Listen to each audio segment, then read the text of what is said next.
I reject you. 4 words that destroyed Elara Voss before the entire kingdom. Tonight she was supposed to become Luna, Queen of the Wolves. Instead, her fated mate, Alpha King Kael Draven, shattered their sacred bond in front of 1,000 witnesses. The pain tore through her chest like shattered glass, her wolf screaming as if ripped from her soul. But this isn't a story about a broken girl. This is about what rises from the ashes when the world throws you away. Stay until the end to see how she makes them all kneel. Drop a like and comment what city you're watching from. The blood moon hung like a wound in the sky. Elara stood at the center of the grand hall, her heart hammering so hard she thought her ribs might crack. 1,000 eyes pressed down on her from every direction, alphas in their formal blacks, lunas dripping in silver and sapphire, council members with their ancient faces and older grudges. The marble floor beneath her feet had been polished until it reflected the crimson light bleeding through the massive windows, making it look like she was standing in a pool of blood. Fitting, she'd think later. Real goddamn fitting. Her wolf paced inside her chest, restless and eager. Tonight was supposed to be their night, the bonding ceremony, the moment when Kael would claim her before the kingdom, when the fated mate bond between them would be sealed with ancient words and newer vows, when she'd finally step into the role she'd been born for. Luna, queen, his. You good? Maya whispered from somewhere behind her. Her best friend, her only real friend in this viper pit of a court, sounded worried. Elara didn't turn around, couldn't. Protocol demanded she face forward, face him, face her future. Yeah, she whispered back. I'm good. Liar. She wasn't good. Her hands were shaking. Her mouth was dry. And deep in her gut, something felt wrong. Had felt wrong for weeks now, ever since Kael returned from the Northern Summit, with shadows under his eyes and ice in his voice. He'd barely looked at her since then, barely touched her. When she'd asked what happened up there, he'd just said, politics, Elara. You wouldn't understand. She'd let it go. Told herself he was stressed. Told herself the bond would fix everything. The bond always fixed everything. That's what the old stories promised. Fated mates were inevitable. Unbreakable. So why did her wolf keep whimpering? The massive doors at the far end of the hall swung open. Silence dropped like a guillotine. Kael Draven walked in, and the world held its breath. He was beautiful in the way dangerous things were beautiful, all sharp edges and controlled violence. 6'4", broad-shouldered, moving with the lethal grace that came from being born into power and trained to keep it. His black ceremonial coat was buttoned to his throat, silver embroidery tracing patterns of wolves and moons across his chest. His dark hair was pulled back, showing the brutal angles of his face, the gray eyes that could freeze or burn depending on his mood. Right now they were doing neither. Right now they were empty. Elara's wolf whined. No, something's wrong. But Kael was walking toward her, wasn't he? Walking down the center aisle with the council flanking him on both sides, High Elder Marcus on his right, that snake. The old bastard was smiling, thin, cold, like he knew a joke nobody else had heard yet. Kael stopped 3 feet away from her. 3 feet. Not close enough to touch. Not close enough to feel the bond humming between them the way it should be, the way it used to before he left for that goddamn summit. Elara Voss! His voice carried through the hall without effort. Alpha command threaded through every syllable. Not warmth, not love, just authority. Do you come before this court of your own free will? Her throat tightened. This wasn't how it was supposed to go. He was supposed to smile at her. Maybe not in front of everyone. Kael wasn't big on public displays, but something. A look. A hint of the male who'd traced her collarbone with his mouth 2 months ago and told her she was his, always his, fated and chosen and perfect. I do. Her voice came out steadier than she felt. Small mercy. Do you accept the responsibilities of Luna? To stand beside the Alpha King, to serve the pack, to bear the weight of the crown? Standard words. Ritual words. So why did they sound like a sentencing? I do. Kael's jaw tightened, just for a second. Just enough that she saw it because she'd spent 2 years learning every micro-expression on that face, every tell, every crack in his armor. He was about to do something he didn't want to do. No, he was about to do something he'd already decided to do, and some tiny part of him, maybe the part that still remembered what they were, hated himself for it. Her wolf started thrashing. Then kneel! Elara's knees hit marble before her brain caught up. Instinct. The bond pulled her down, made her submit, made her bare her throat to her alpha, the way 1,000 generations of wolves had done before her. She looked up at him. He looked down at her, and his eyes were still empty. Before the blood moon in this gathered court, Kyle said, his voice carved from ice, I speak the words of bonding. Relief tried to flood through her. See? She was panicking for nothing. This was happening. They were doing this. In 30 seconds, she'd be Luna, and all the weird distance between them would make sense, would be explained away as pre-ceremony jitters or political stress, or, I, Kale Draven, Alpha King of the Northern Territories, address my fated mate. The bond flared hot in her chest. Yes, finally. Say it, claim me, end this nightmare, and I reject you. The world stopped. Actually stopped. Sound cut out. The air froze in her lungs. Her heart forgot how to beat. 4 words. 4 impossible words. I sever the bond between us. I release you from the fate that bound us. You are not my mate. You are not my Luna. You are not mine. The bond exploded. That's the only word for it. Exploded. Like someone had taken a sledgehammer to her sternum and shattered everything behind it. Pain detonated through her chest, her spine, her skull. Her wolf screamed, actually screamed, a sound of agony so profound it had no words, just raw animal suffering as the connection between them ripped apart. Elara couldn't breathe, couldn't think, couldn't do anything but kneel there on the marble while her insides tore themselves to pieces. Somewhere far away she heard gasps, heard voices rising in shock and confusion, heard Maya shout her name, but it was all distant, all underwater, all nothing compared to the absence opening up inside her like a black hole. The bond was gone. Her mate was gone. Her future was gone. She looked up at Kyle through tears she didn't remember shedding. He was watching her with that same empty expression, but something flickered behind his eyes now. Regret, maybe. Or relief. She couldn't tell anymore because the connection that would have let her feel his emotions had just been severed like a rotted rope. Why? The word came out broken, barely a whisper. He didn't answer. High Elder Marcus stepped forward, his smile wider now, sharper. The decision has been made in accordance with the king's right as Alpha. Elara Voss, you are hereby stripped of your title as mate designate. You will leave the capital before dawn. You are banished from the Northern Territories. This is the word of your king. No. Maya was suddenly there, shoving through the crowd, her face twisted with fury.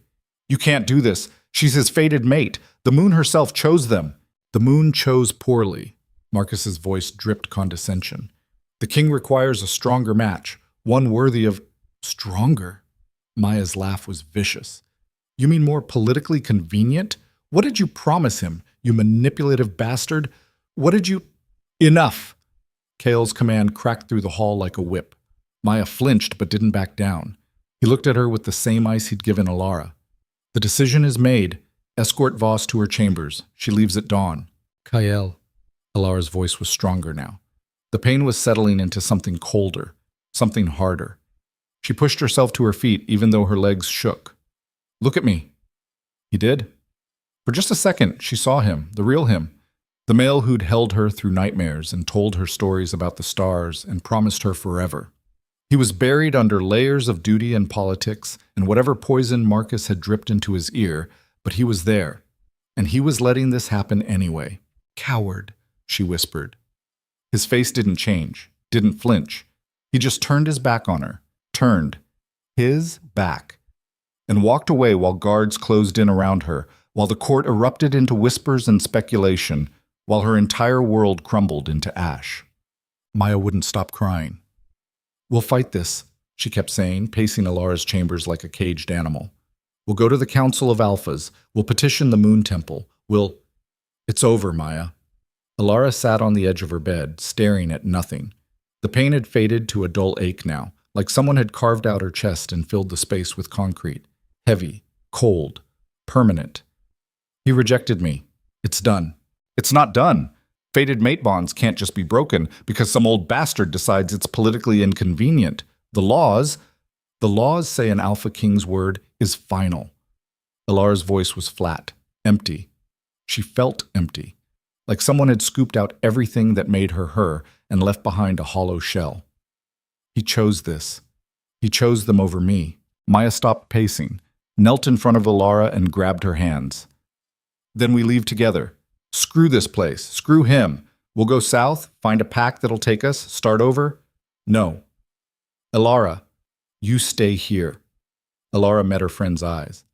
You have family here, a life. I won't let you throw that away for me. You're my family, and you're the only person in this goddamn kingdom who gave a damn about me when I was nobody. Elara squeezed her hands. So stay. Be safe. And maybe remember me as something other than the girl who got thrown away. Fresh tears spilled down Maya's cheeks. You can't. Her voice broke. What are you going to do? Elara didn't answer. Didn't know how to say that she didn't care. Didn't know how to explain that the part of her that made plans and hoped for futures had died on that marble floor when Kael walked away. A knock on the door, sharp, impatient. Time's up, Voss. A guard's voice, muffled through the wood. King's orders, you leave now. It's not dawn yet, Maya shouted. New orders, she goes now. Of course. Can't risk her causing a scene. Can't risk her changing his mind. Can't risk anyone remembering that she was supposed to be their queen. Elara stood. She wasn't wearing anything special, just the simple gray dress she'd put on this morning when she thought tonight would change her life. No jewelry, no bags.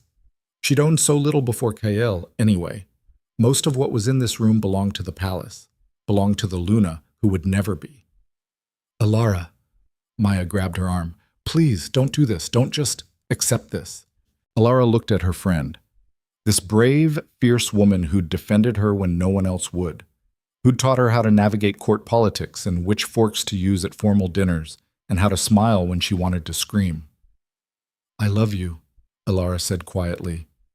Thank you for being my friend. Then she walked out the door before Maya could stop her. They didn't give her a horse, didn't give her supplies, didn't give her anything except an escort to the border and a warning not to come back. The guards dumped her on the far side of the territorial line just as the blood moon started to sink toward the horizon. One of them, a younger male with guilt in his eyes, handed her a canteen of water before his commander barked at him to get back in formation. Then they were gone, and Elara was alone. She stood there for a long time, staring back toward the kingdom, toward the lights of the capital glowing in the distance, toward everything she'd lost. Her wolf was silent, not dead. She could still feel the creature curled up in some dark corner of her soul, wounded and withdrawn, but silent, like she'd given up too. Maybe they both had. The forest stretched out behind her, dark and dense and full of things that would happily kill a lone wolf. Rogues. Wild animals. Worse. The borderlands were dangerous for a reason. This was where Kael sent people he wanted to disappear, people like her. Elara started walking. She didn't have a destination, didn't have a plan. Just put one foot in front of the other and moved deeper into the trees, away from the lights, away from the life she'd almost had. The pain in her chest pulsed with every step. Good. She wanted it to hurt, wanted to feel something other than this vast emptiness. Hours passed, or maybe minutes. Time felt broken, wrong, like the rejection had shattered more than just the bond. The forest grew thicker, darker. The blood moon vanished behind the canopy, leaving her in almost total darkness. She stumbled over roots, branches clawed at her skin, her feet started bleeding. She kept walking. You look lost, little wolf. Elara stopped. The voice came from everywhere and nowhere, male, smooth, amused. She turned in a slow circle, searching the darkness. Who's there? Someone who knows what it's like to be thrown away. A figure stepped out from behind a massive oak, tall, broad, moving with a predator's grace that made her wolf stir despite her exhaustion. He was dressed in dark leather, a sword strapped to his back, his face half hidden in shadow. But his eyes were silver, not gray like Kael's, silver, like moonlight given form. My name is Riven, he said, stopping a few feet away, close enough to be a threat, far enough to give her space. Riven Ashkar, and you, Elara Voss, are a very long way from home. Her breath caught. How do you know my name? His smile was sharp, dangerous. The whole territory knows your name. News travels fast when an alpha king publicly destroys his fated mate. He tilted his head, studying her like she was a puzzle he couldn't quite solve. Most wolves don't survive a rejection. The bond breaking usually kills them. But you're still standing. Barely. Barely is more than most. He took a step closer. She should have backed away, should have run. But her legs wouldn't move, and some deep instinct whispered that running from this male would be the worst thing she could do. Tell me something, little wolf. Do you want to die out here? I don't know what I want. Liar. His voice dropped lower, intimate almost. You want revenge. You want him to hurt the way you're hurting. You want to walk back into that capital and watch them all choke on their regret. Yes. God, yes. The thought blazed through her like wildfire, hot and consuming and so fierce it scared her. Who are you? She whispered. I told you, I'm someone who knows what it's like to be thrown away. Riven extended his hand. And I'm someone who can teach you how to make them regret it. Come with me, Elara. Let me show you what you can become when you stop trying to be what they wanted. She stared at his hand. This was insane. He was a stranger. She knew nothing about him except that he moved like violence and spoke like temptation, and her wolf, her broken, shattered wolf, was responding to him in ways that should have been impossible. The bond was gone. Kyle had made sure of that. So why did her chest feel warm when Riven looked at her? What do you want from me? She asked. His smile widened. I want to see what happens when a rejected mate stops running and starts fighting. I want to watch you burn down everything that tried to break you. He leaned in, his voice dropping to a whisper that sent shivers down her spine. And I want to be there when you make Kyle Draven realize he just made the biggest mistake of his pathetic life. Alara's hand moved before her brain caught up. She took his hand. His grip was warm, strong, steady. Everything Kyle's had stopped being. Good, Riven said, pulling her forward. Now, let's get you somewhere safe. You're bleeding all over my forest, and we've got a long walk ahead of us. Where are we going? Somewhere they'll never find you. He glanced back at her, those silver eyes gleaming in the darkness. Somewhere you can stop being a victim and start being something they'll fear. Riven's somewhere turned out to be a hidden valley 3 days' hard walk from the border. 3 days during which Elara learned several important things. 1. Riven Ashkar was not a normal wolf. He moved too fast, hit too hard, and his eyes did this thing where they flared actual silver when he was annoyed, which was often because Elara kept stumbling and slowing them down and generally being useless. 2. He had no patience for weakness, but infinite patience for genuine effort. Every time she fell, he waited for her to get back up. Never helped, never offered sympathy, just watched with those unsettling eyes until she dragged herself to her feet and kept moving. 3. She was stronger than she thought, because she kept getting back up. The valley appeared on the morning of the 4th day, revealed when Riven led her through what looked like a solid rock face, but was actually a cleverly concealed gap in the cliffs. The moment they stepped through, the world changed. Sunlight poured down from above, warming her face. Grass stretched out in every direction, dotted with wildflowers and small streams. Buildings clustered in the center, rough wooden structures, practical and sturdy. And everywhere, wolves, dozens of them, training in groups, sparring with weapons and claws, moving through forms she didn't recognize. They all stopped when Riven appeared, turning to watch with expressions ranging from curious to hostile. Who's the stray? A massive male with scars running down his face stepped forward, arms crossed over his chest. We taking in charity cases now? Watch it, Darius, Riven's voice carried a warning edge. This is Elara Voss, former mate designate to Kyle Draven, publicly rejected 4 nights ago. Silence dropped like a stone. Then Darius started laughing. Oh, this is rich. You brought us the Alpha King's leftovers? What's next, boss? Gonna start a support group for... He didn't finish the sentence. Riven moved faster than Alara's eyes could track, covering the distance between them in a blink. His hand locked around Darius's throat, lifting the larger male off his feet like he weighed nothing. Let me be very clear, Riven said softly, dangerously. Elara is not a charity case. She is not leftovers. She is a wolf who survived something that kills most of our kind, and she did it through sheer spite and will. He tightened his grip. Darius's face started turning purple. She's also under my protection, which means if anyone, and I mean anyone, disrespects her again, they answer to me. We clear? Darius managed a strangled nod. Riven dropped him. The male collapsed, gasping and clutching his throat. Good. Riven turned to face the gathered wolves, his voice rising to carry across the valley. Some of you know who she is. Most of you know what happened to her, and all of you are going to treat her with the same respect you'd give any wolf in this camp. Because she earned it by walking away from a kingdom that tried to destroy her and choosing to survive instead. He paused, letting the words sink in. Now get back to training. We've got work to do. The wolves dispersed slowly, some casting curious glances at Elara, others looking skeptical, but they moved. They obeyed, because Riven had spoken, and apparently his word was law here. Come on. Riven started walking toward the buildings. I'll show you where you'll be staying.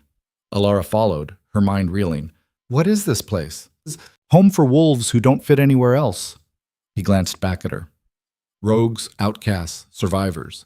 Anyone the packs threw away for being too different, too difficult, too damaged. His smile was sharp. We call it the refuge. Original, I know. And you run it? Someone has to. Why? He stopped at the door to one of the smaller buildings, turned to face her fully. Because I was where you are once. Broken, rejected, left to die. His silver eyes held hers. And someone gave me a choice. Die in the darkness, or survive long enough to become something new. I chose survival. Now I help others make the same choice. He pushed the door open, revealing a small but clean room, a bed, a table, a window overlooking the valley. This is yours, he said. Rest, heal. When you're ready, we'll talk about what comes next. Elara stepped inside. The room was simple, sparse, but it was more than she'd expected. More than she deserved, probably, given that she'd contributed exactly nothing except being a burden for the past 4 days. Riven, she turned back to him. Why are you doing this? Really? He was quiet for a long moment, studying her with an intensity that made her want to look away but couldn't. Because I see something in you, he said finally. Something your precious Alpha King was too blind and stupid to recognize. He stepped closer, close enough that she could feel the heat radiating off him, smell the scent of leather and pine, and something darker, wilder. You've got power inside you, Elara. Real power. Not the borrowed authority that comes from being someone's mate, your own, and it's trying to break free. I don't feel powerful. I feel broken. Good. Broken things can be reforged into something stronger. His hand came up, fingers brushing her jaw so gently it made her breath catch. Let me help you, Elara. Let me show you what you really are. What am I? His smile was slow, dangerous, full of promises she didn't understand yet. We're going to find out. The pain woke her. Not the dull ache of the broken bond. She'd almost gotten used to that, the way you got used to a missing limb. This was different, sharper, deeper, coming from inside. Elara jackknifed upright in bed, gasping. Sweat soaked through her thin shirt. Her skin felt too tight, like something was trying to claw its way out from the inside. Her wolf stirred. No, not stirred. Thrashed. But it didn't feel like her wolf anymore. It felt wrong, changed. Like the creature she'd shared her soul with for 23 years had been replaced with something else while she slept. Another wave of pain hit. Elara doubled over, teeth clenched to keep from screaming. Her vision blurred. The room spun. Get up. Move. Something's wrong. Something's happening. Get up. She fell out of bed and hit the floor hard. Her hands were glowing. Actually glowing, thin silver veins of light tracing under her skin like lightning frozen in her veins. She stared at them, breathing hard, trying to understand what she was seeing. This wasn't possible. Wolves didn't glow. Wolves didn't... The door slammed open.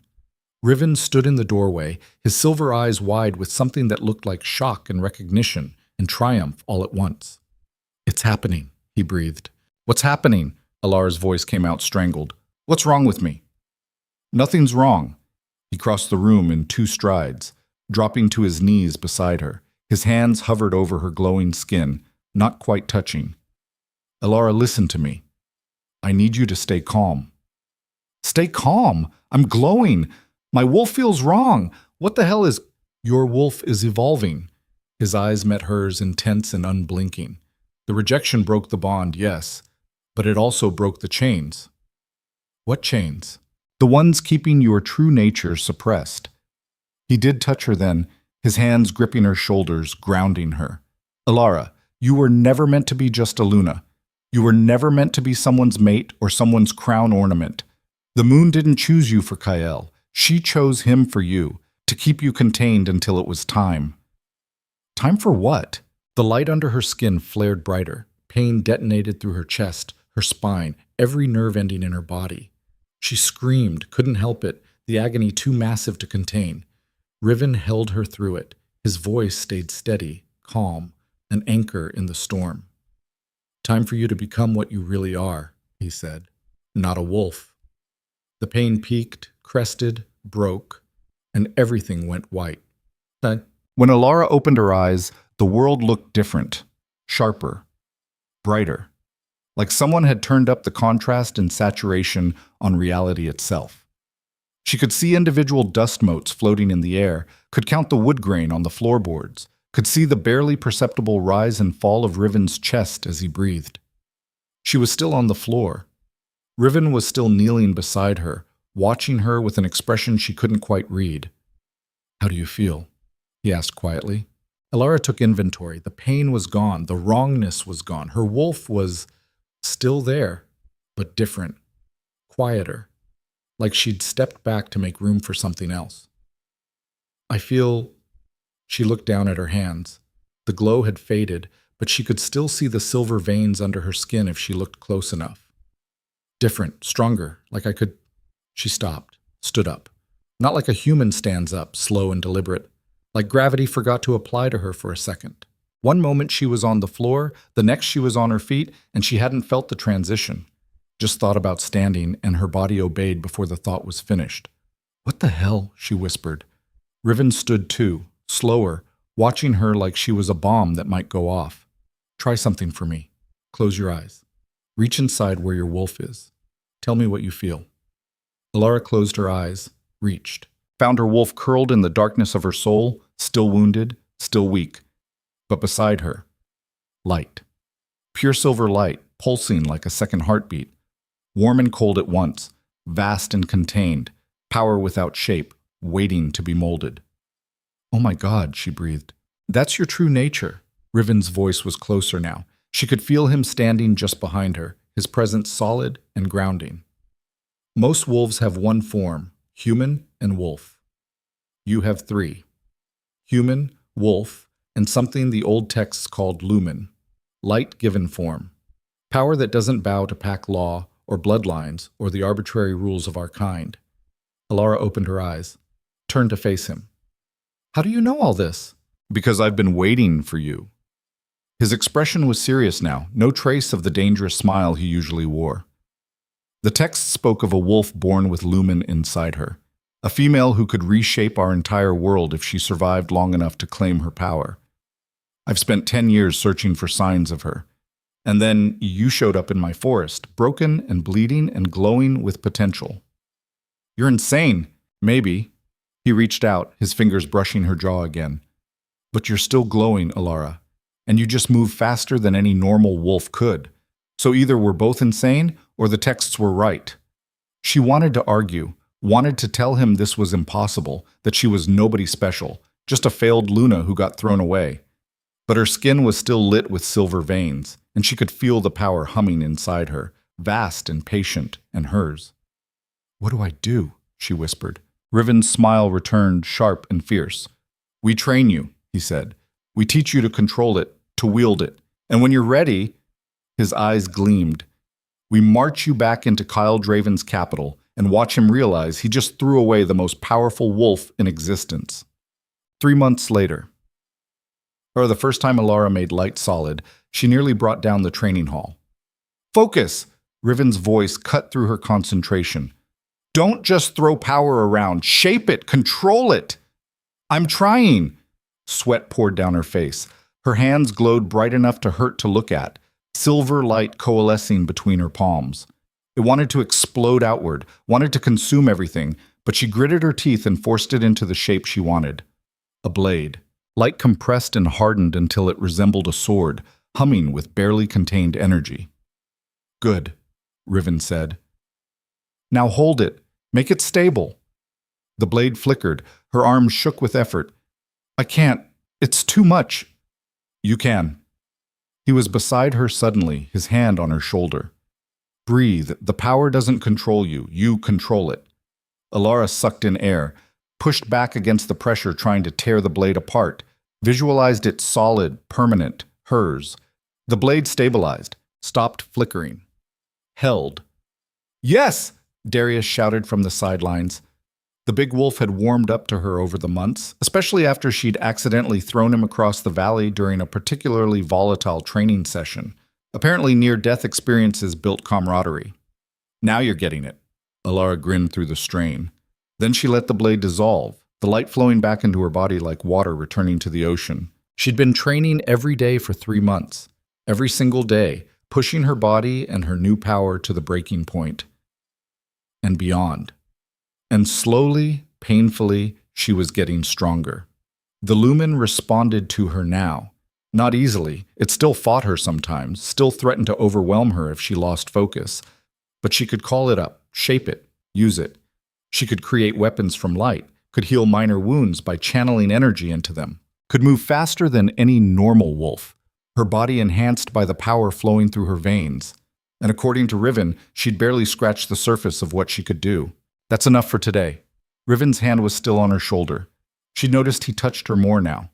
Small things. A hand on her back during training, fingers brushing hers when he passed her water. Nothing inappropriate, but constant. Like he was reminding her he was there. You've been at this for 6 hours. I can keep going. You'll burn yourself out. His grip tightened slightly. Rest is part of training, Elara. Your body needs time to adapt. She wanted to argue, but exhaustion was creeping in around the edges now that the adrenaline was fading. And Riven was right. He was always right about this stuff, damn him. Fine, she muttered. His smile was approving. Go clean up. There's a council meeting tonight. I want you there. Elara blinked. Why? Because it's time to start making plans. His silver eyes held hers. You're strong enough now, fast enough. And word from the capital says things are interesting. Her heart skipped. What kind of interesting? The kind where crops are failing and borders are weakening, and Kael's new Luna can't seem to do anything right. Riven's smile turned sharp. The kind where a king who made a very public mistake might be starting to regret it. Good. The thought blazed through her, fierce and unrepentant. She wanted him to regret it, wanted him to choke on his choices. What are you thinking? Riven asked softly. Elara met his eyes. I'm thinking it's time to remind them I exist. Careful. But he was smiling. That sounds dangerously close to wanting revenge. Is that a problem? Not for me. He leaned in, close enough that she could feel his breath against her ear. But once we start down that road, there's no going back. You walk into that capital, they'll try to destroy you again. Or worse, they'll try to use you. Let them try. Riven pulled back, studying her face. Looking for doubt, probably. Hesitation. He wouldn't find any. Because Elara Voss was done being afraid. Done being the victim. Done being the girl who got thrown away. All right, Riven said finally. Then let's give them a show they'll never forget. But the council met in the largest building in the valley, a converted barn that somehow managed to be intimidating despite being made of wood and good intentions. Elara walked in beside Riven, hyper-aware of the eyes tracking her movement. The refuge's inner circle was gathered around a rough wooden table, maps and reports scattered across its surface. Darius was there, along with a half-dozen other wolves she'd trained with over the past months, and one she didn't recognize. A female, lean and dark-haired, with eyes that looked like they'd seen too much and smiled anyway. She was sprawled in a chair like she owned it, feet propped on the table, cleaning her nails with a very sharp knife. "About time," the female said without looking up. "I've been waiting here for an hour, and your booze selection is tragic." "Maya?" Elara's voice came out strangled. Her best friend, her only friend from her old life, looked up, grinned. "Hey, stranger. Miss me?" Elara's brain short-circuited. "What? How? You can't be here." "And yet," Maya gestured at herself, "here I am, flesh, blood, and moderately annoyed at how hard it was to find this place. Your boyfriend's paranoid about security." "He's not my—" Elara stopped, looked at Riven. "You brought her here?" "She brought herself here." Riven moved to the table, studying the maps with casual interest. "Showed up at the border 2 weeks ago, demanding to see you. Took us a while to verify she wasn't a spy." "I'm not a spy, you silver-eyed psychopath. I'm Elara's friend." Maya finally put the knife down and stood, crossing to Elara and pulling her into a crushing hug. "And I've been losing my mind worrying about you for 3 months, so you're welcome for the gray hairs." Elara hugged her back, throat tight. "You should have stayed in the capital. It's not safe. The capital isn't safe." Maya pulled back, her expression serious now. "Elara, things are falling apart. The new Luna, Serafina, Marcus's daughter, surprise, surprise, she's a disaster. Can't command respect, can't make decisions, pisses off the other packs constantly. And Kael?" She hesitated. "What about Kael?" "He's different, colder, more controlled, like he carved out everything human and just left the alpha behind." Maya's eyes were sad. "And he keeps staring at the spot where you used to stand during court sessions, like he's seen a ghost." "Good," that vicious part of Elara thought again. "Let him see what he lost." "That's not why you're here, though." Riven's voice was calm, knowing. "Is it, Maya?" Maya's jaw tightened. "No, I'm here because Marcus is planning something. I don't know what yet, but I've seen him meeting with the Northern Alphas, closed-door sessions, heavy security, and afterward," she looked at Elara, "they were talking about you." Ice slid down Elara's spine. "What about me?" "That you're out here somewhere, that you survived the rejection, and that you need to be found and dealt with before you become a problem." Silence dropped over the room. Darius swore. Another wolf, Kira, a tracker with scars across her face, leaned forward. "How much time do we have?" "Not much." Maya pulled a folded paper from her jacket. "I stole this from Marcus's office. It's a mobilization order. He's sending hunters into the borderlands, looking for rogue camps, looking for—" She handed the paper to Riven. "Looking for her." Riven read it, his expression unreadable. Then he looked at Elara. "Looks like we're out of time for slow plans," he said. "They're coming for you." Elara's hands clenched into fists. Silver light flickered across her knuckles before she forced it down. "Then we don't wait for them. We go first." "You want to march into the capital?" Darius shook his head. "That's suicide. They'll kill you the second you cross the border." "Let them try." Elara's voice was steel. "I'm not the same wolf they threw away 3 months ago, and it's time Kael realized that." Riven smiled. "Slow, dangerous." "I was hoping you'd say that." He spread a new map across the table, a detailed layout of the capital city and the palace complex at its heart.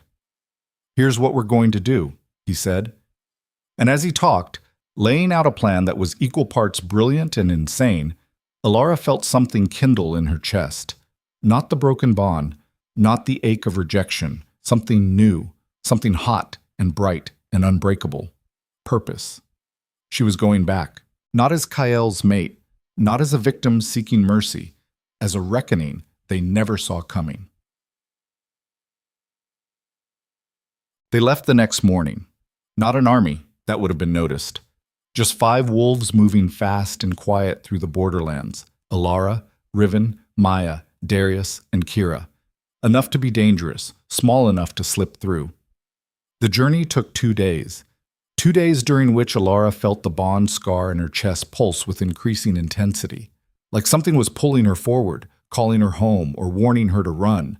She ignored it. On the evening of the second day, they crested a hill, and the capital spread out before them. Elara's breath caught. She'd forgotten how beautiful it was, how the setting sun turned the palace's white stone gold, how the city sprawled in organized chaos around the central hub, how the banners snapped in the wind, black and silver, marked with the crowned wolf of House Draven, the home she'd almost had. "You good?" Riven's voice was quiet beside her. "No." Elara's hands were shaking. She forced them still. "But I'm going anyway." His hand found hers, squeezed once. Warm, steady. "We do this smart," he said. "We don't storm the palace. We make an entrance they can't ignore. Show them what you've become. Make them remember you before they have time to attack. And if they attack anyway?" His smile was sharp. "Then we remind them why it's a bad idea to corner something with teeth." They entered the capital during the evening court session. Riven had timed it perfectly, the moment when every alpha and notable wolf would be gathered in the grand hall, when Kael would be on his throne, dispensing justice and making pronouncements, when the entire power structure of the kingdom would be in one place. The guards at the palace gate saw them coming. "Halt! State your—" Elara raised her hand. Light exploded from her palm, not as an attack but as a declaration. A pillar of silver that shot into the sky, bright enough to be seen across the entire city. The guards stumbled back, cursing. One reached for a weapon. Riven moved. He was on the mail before anyone could blink, his hand locked around the guard's wrist, his eyes flaring silver. "We're not here to fight," Riven said pleasantly. "We're here to talk to your king, so you have two choices. Let us through or get thrown through. Your call." The guards looked at each other, looked at the light still pouring from Elara's raised hand. Made the smart choice. They stepped aside. Elara and her group walked through the gates, across the courtyard, up the marble steps she'd run down 3 months ago, bleeding and broken. The palace doors were closed. Elara didn't slow down. She pushed, and the doors exploded inward on a wave of silver light, slamming open with a boom that echoed through the halls like thunder. Conversation in the grand hall cut off mid-sentence. 1,000 faces turned toward the entrance, toward her. Elara walked in like she owned the place, her boots clicking on marble, her head high, light still dancing across her skin in thin silver traceries. Riven walked beside her, a silent threat. Maya, Darius, and Kira spread out behind them, forming a wall of teeth and bad intentions. She let them stare, let them see her. Not the broken girl they'd thrown away, the weapon she'd become. Her eyes found Kael on his throne at the far end of the hall. He was staring at her like he'd seen a ghost. No, like he'd seen a nightmare come to life. Beside him sat a blonde female in Luna finery, Seraphina, presumably. She looked terrified. High Elder Marcus stood behind the throne, his face twisted with shock and rage. "Hello, Kael," Elara said, her voice carried through the silent hall without effort. "We need to talk." The silence in the grand hall was suffocating. Elara could feel 1,000 eyes on her, could hear the collective held breath of every wolf in the room. The air itself felt thick, charged with tension and disbelief, and something darker, fear. Good. She wanted them afraid. Kael rose from his throne slowly, his movements controlled to the point of violence. His gray eyes were locked on her with an intensity that would have made her flinch 3 months ago, would have made her apologize, back down, submit. Not anymore. She held his gaze and smiled, cold, sharp. Nothing like the girl who'd knelt before him begging with her eyes for him to choose her. "Elara." Her name came out rough, like he'd dragged it over broken glass. "You're alive." Disappointed? She took another step forward. The silver traceries on her skin pulsed brighter, casting strange shadows across the marble. "I know you were counting on the Borderlands finishing what you started. I never wanted—" He stopped. His jaw clenched hard enough she could see the muscle jump. "You were banished. You have no right to be here." "Rights?" Elara laughed, and the sound echoed wrong in the cavernous space. "You want to talk about rights? That's rich coming from the male who severed a fated bond in front of his entire court because it was politically inconvenient." Gasps rippled through the crowd. Apparently they still weren't used to people talking back to their king. They'd better get used to it. Seraphina stood from her seat beside the throne, her hands fluttering nervously at her sides. "Your Majesty, should I call the guards? She's clearly—" "Sit down." Kael's command cracked like a whip. Seraphina flinched and dropped back into her chair. He didn't even look at her. His entire focus was on Elara. "Everyone out. Now. Kale, you can't be serious. High Elder Marcus stepped forward, his face mottled with rage. This female is a traitor. She comes here with rogues, disrupts your court, displays unnatural power to get. I said out. Kale's voice dropped to that dangerous alpha register that made even the strongest wolves want to bare their throats. All of you, except her. Marcus opened his mouth to argue. Kale's eyes flashed. Test me, Marcus, please. I would love an excuse right now. The old bastard's mouth snapped shut. He shot Elara a look of pure venom before turning and stalking toward the exit. The rest of the court followed in a rush of whispers and backwards glances, flowing around Elara's group like water around stones. Riven leaned in close, his breath warm against her ear. You sure about this? No. Elara kept her eyes on Kyle. But I'm doing it anyway. We'll be right outside. You scream, we come in killing. Romantic. His low chuckle sent shivers down her spine. Then he was moving, herding Maya and the others toward the exit with the rest of the crowd. The doors slammed shut, leaving Elara alone in the grand hall with the male who'd destroyed her, and his new Luna, who was still perched on her throne like a nervous bird, eyes wide, clearly unsure if she should stay or flee. You too, Seraphina. Kale didn't look at her. Leave us. But I'm your... Now. The blonde scrambled off the throne and practically ran for the side exit, her expensive dress rustling with her panic. Then it was just the two of them, Alpha King and rejected mate, predator and prey, except neither of them was sure who was which anymore. Kyle descended the steps from his throne platform slowly, each movement precise and controlled. He was dressed in formal court attire, black on black with silver threading, the crown of the Northern Territories heavy on his head. He looked every inch the powerful king he was supposed to be. But his hands were shaking, just slightly, just enough that she saw it. You shouldn't have come back, he said quietly.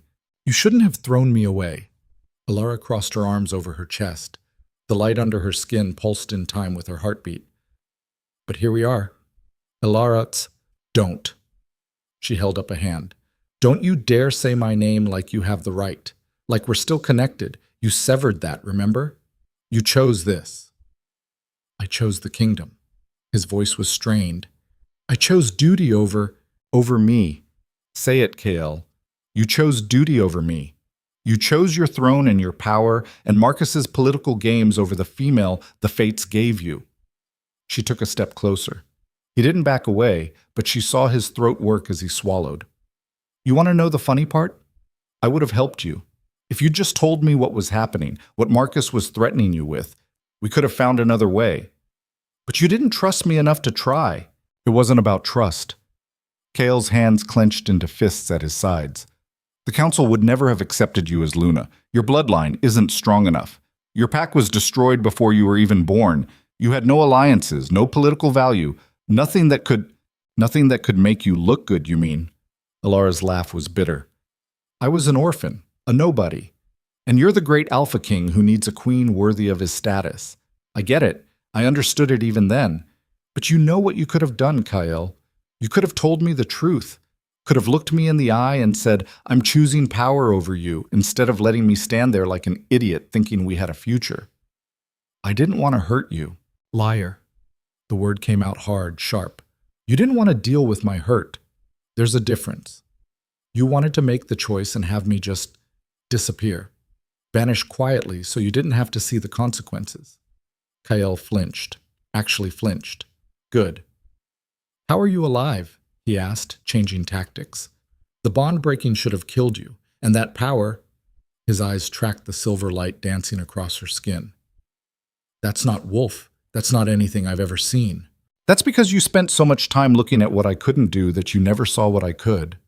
Elara held up her hand.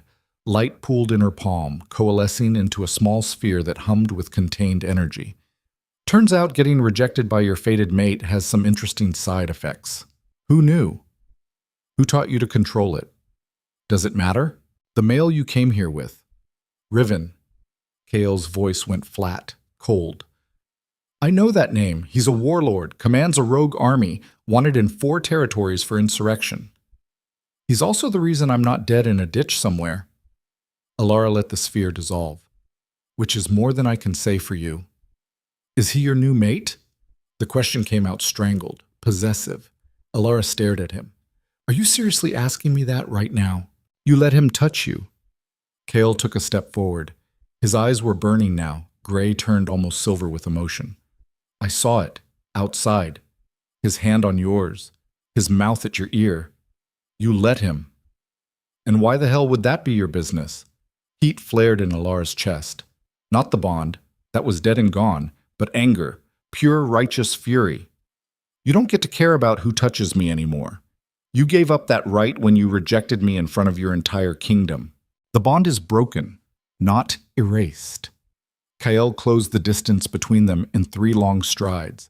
Suddenly he was right there, close enough that she could smell him. Pine and smoke and something uniquely him that made her wolf stir despite everything. I can still feel the echo of it, still feel you out there like a phantom limb. And when another male puts his hands on you, you feel what exactly? Elara tilted her head back to hold his gaze, refused to step back even though every instinct screamed at her to retreat from the predator in front of her. Jealous? Possessive? Like you still have some claim on me? Yes. The word came out rough, raw. Exactly like that. Too bad. Elara's smile was vicious. You don't own me, Kael, you never did. And what Riven and I are or aren't, that's none of your goddamn concern. Kael's hand shot out, gripping her upper arm. Not hard enough to hurt, but firm, claiming. Everything about you is my concern. Silver light exploded from Elara's skin. Kael jerked back with a curse, shaking out his hand. The skin of his palm was red, burned from the contact. Touch me again without permission, Elara said softly, and I'll do worse than that. They stared at each other, breathing hard, the air between them crackling with tension that was half rage and half something neither of them wanted to name. Why are you here? Kael finally asked. His voice was hoarse. What do you want? The truth. Elara forced herself to take a breath, to focus. This wasn't about their broken bond or his jealousy or the way her chest still ached when she looked at him. This was about answers. I want to know why you really rejected me. And don't give me that bullshit about my bloodline. I want the real reason. I told you. You told me lies. Elara took a step forward. He held his ground. Marcus orchestrated this, I know that much. He's been planning something for years, and I was in the way. So what was it? What's buried under this throne that's worth destroying your fated mate for? Kael's expression shuddered. I don't know what you're talking about, liar. Elara searched his face, looking for cracks in his armor. Found them. He was good at hiding his emotions, but she'd spent 2 years learning to read him. You know exactly what I'm talking about. Marcus threatened you with something. Something big enough that you chose to break our bond rather than risk it coming out. What was it? Elara, was it about my bloodline, my family?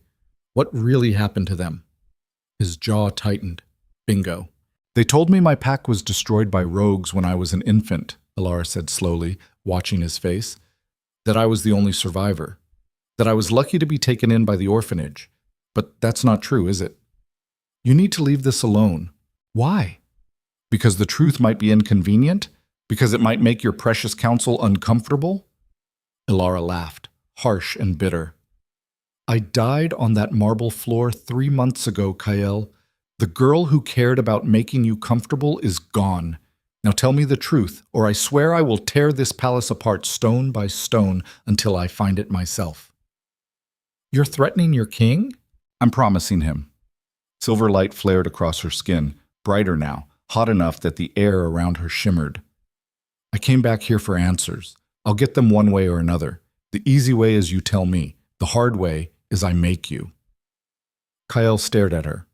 For a long moment she thought he was going to call her bluff, summon his guards, try to have her arrested or killed or thrown out. Then his shoulders sagged. Just slightly, just enough. Your pack wasn't destroyed by rogues, he said quietly. It was destroyed by order of the previous king. My father. The world tilted. Elara's breath caught in her throat. What? Your bloodline, the Voss line. They were scholars, historians. They kept the old records, the real records, from before the territories were unified under one crown. Kael's voice was flat now, reciting facts like they didn't matter, like they hadn't just shattered her world again. They knew things. Things about how my father took power. Things that would have destroyed his legitimacy. So he had them eliminated. Every single member of the Voss pack. Men, women, children. Slaughtered in one night and the records burned. No. Elara shook her head. No, that's not... Someone would have talked. Someone would have... The attack was blamed on rogues. The few survivors who knew the truth were paid off or silenced. And you... His eyes met hers. You were supposed to die too, but one of the soldiers couldn't bring himself to kill an infant. He smuggled you out, left you at an orphanage 3 territories away. And you've known this the whole time. Elara's voice was shaking now. Since when? Since I was 16, my father told me on his deathbed. Kale's hands clenched into fists. Told me the truth about how he built his kingdom, all the bodies he buried, all the lies he told. And he made me swear to keep those secrets, to protect the crown, to do whatever it took to maintain stability, even if it meant rejecting your fated mate. Especially then, Kale's voice cracked. When the bond snapped into place and I realized who you were, what bloodline you came from. I panicked, told Marcus. He saw the threat immediately. If you became Luna, if you ever found out the truth about your family, you could destroy everything. The other packs would turn on us. Civil war. Chaos. Everything my father built would crumble. Everything your father built on lies and murder, you mean? Elara could barely breathe. Her family, her entire pack, massacred. And you chose to protect that. Chose to protect his legacy over me. I chose the kingdom. But he sounded less certain now. I chose thousands of innocent lives over me, over us, over the truth. Elara's hands were shaking. Silver light pulsed erratically across her skin, responding to her emotional turmoil. You could have told me. We could have found another way. But instead you let Marcus manipulate you into throwing me away like garbage. There was no other way. Kale's control finally cracked. Don't you understand? You were a threat. Your very existence was a threat. And Marcus made it clear. Either I reject you publicly and send you away where you couldn't cause problems, or he'd have you killed. Those were my options. Let you hate me or watch you die. So yes, I chose to break your heart instead of letting him put a knife in it. I chose to hurt you instead of burying you. And I'd make the same choice again because at least you're alive. Barely. Elara's laugh was broken. You have no idea what that rejection did to me. What it felt like to have our bond ripped out while I knelt at your feet. I wanted to die, Kyle. For weeks after, I wanted to die because the pain was so bad I couldn't think past it. But you didn't die. His voice was rough. You survived. You're here. You're strong and powerful and everything I knew you could be if I just what? Got over it? Forgave you? Elara shook her head. There's no forgiveness for this. You don't get absolution, you made your choice, and now you get to live with it.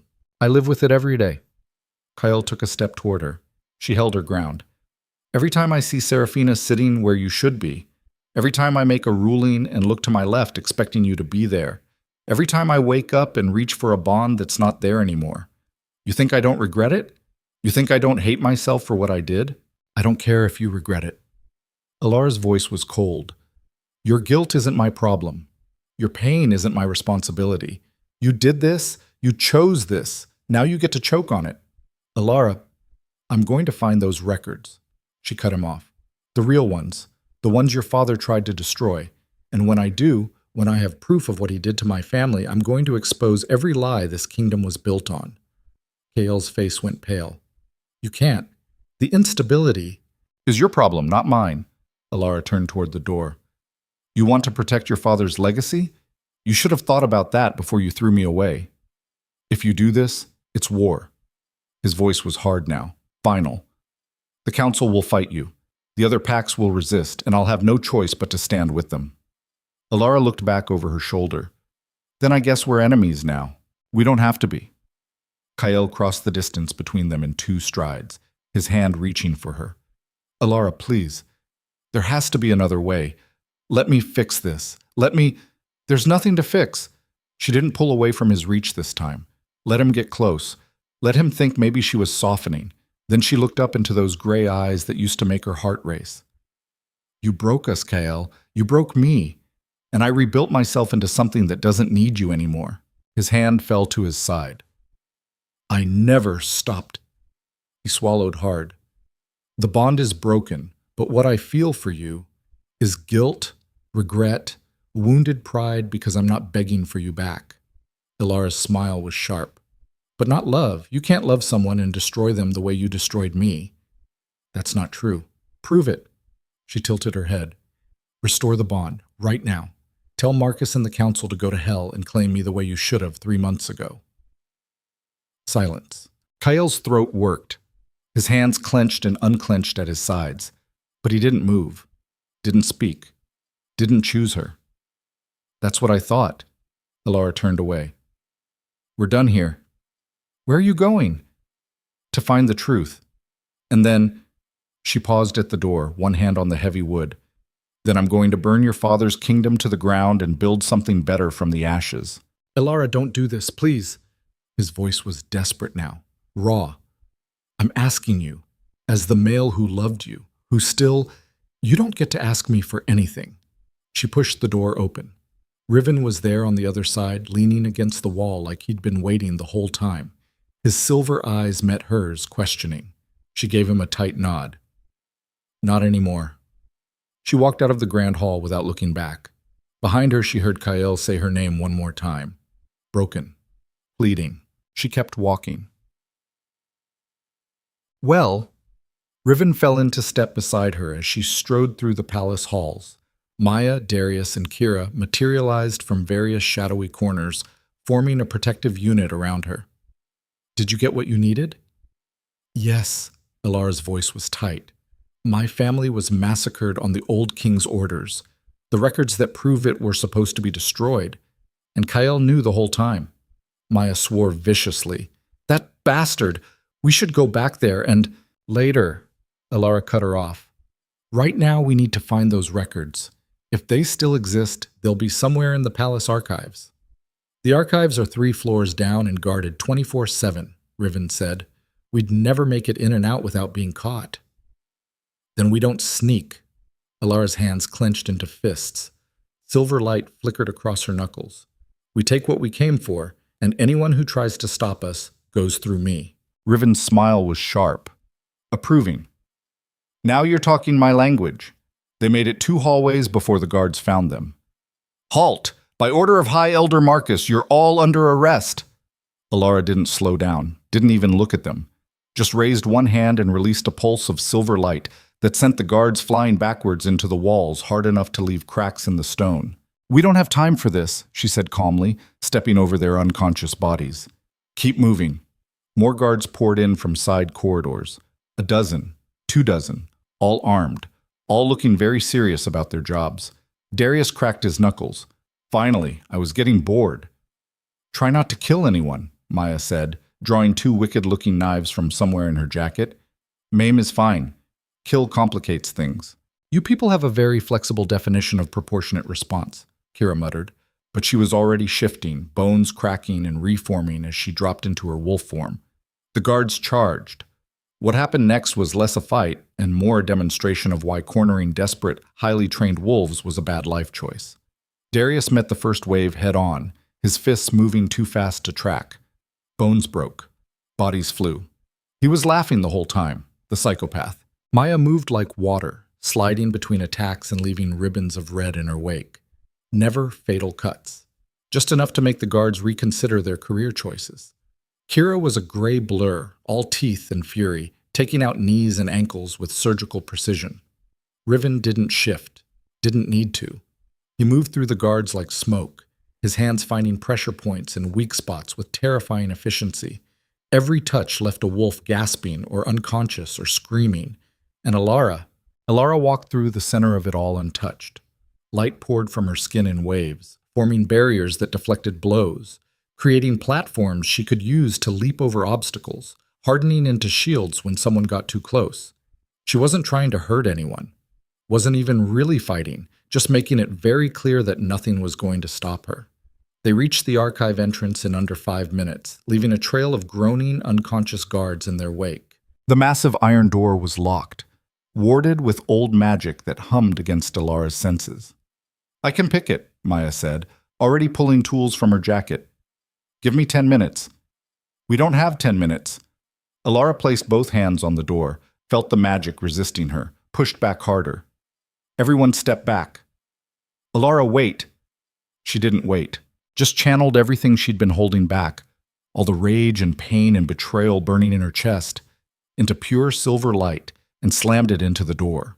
The wards shattered with a sound like breaking glass. The iron screamed, and the door exploded inward in a shower of molten metal and ancient magic. Or we could do it that way, Maya said faintly. The archive was massive, rows of shelves stretching back into darkness, thousands of books and scrolls and documents carefully preserved and organized. Somewhere in here was the truth about her family. Spread out, Riven ordered. Look for anything about the Voss pack. Records from 23 years ago. Move fast. We've got maybe 5 minutes before... Alarms started blaring. 3 minutes, he amended. Move! They scattered into the stacks, searching frantically. Elara let her power guide her, following the faint pull she felt toward the back of the archive. Her hands trailed over spines and labels, searching. There. A locked cabinet in the far corner. No magical wards this time, just a heavy physical lock.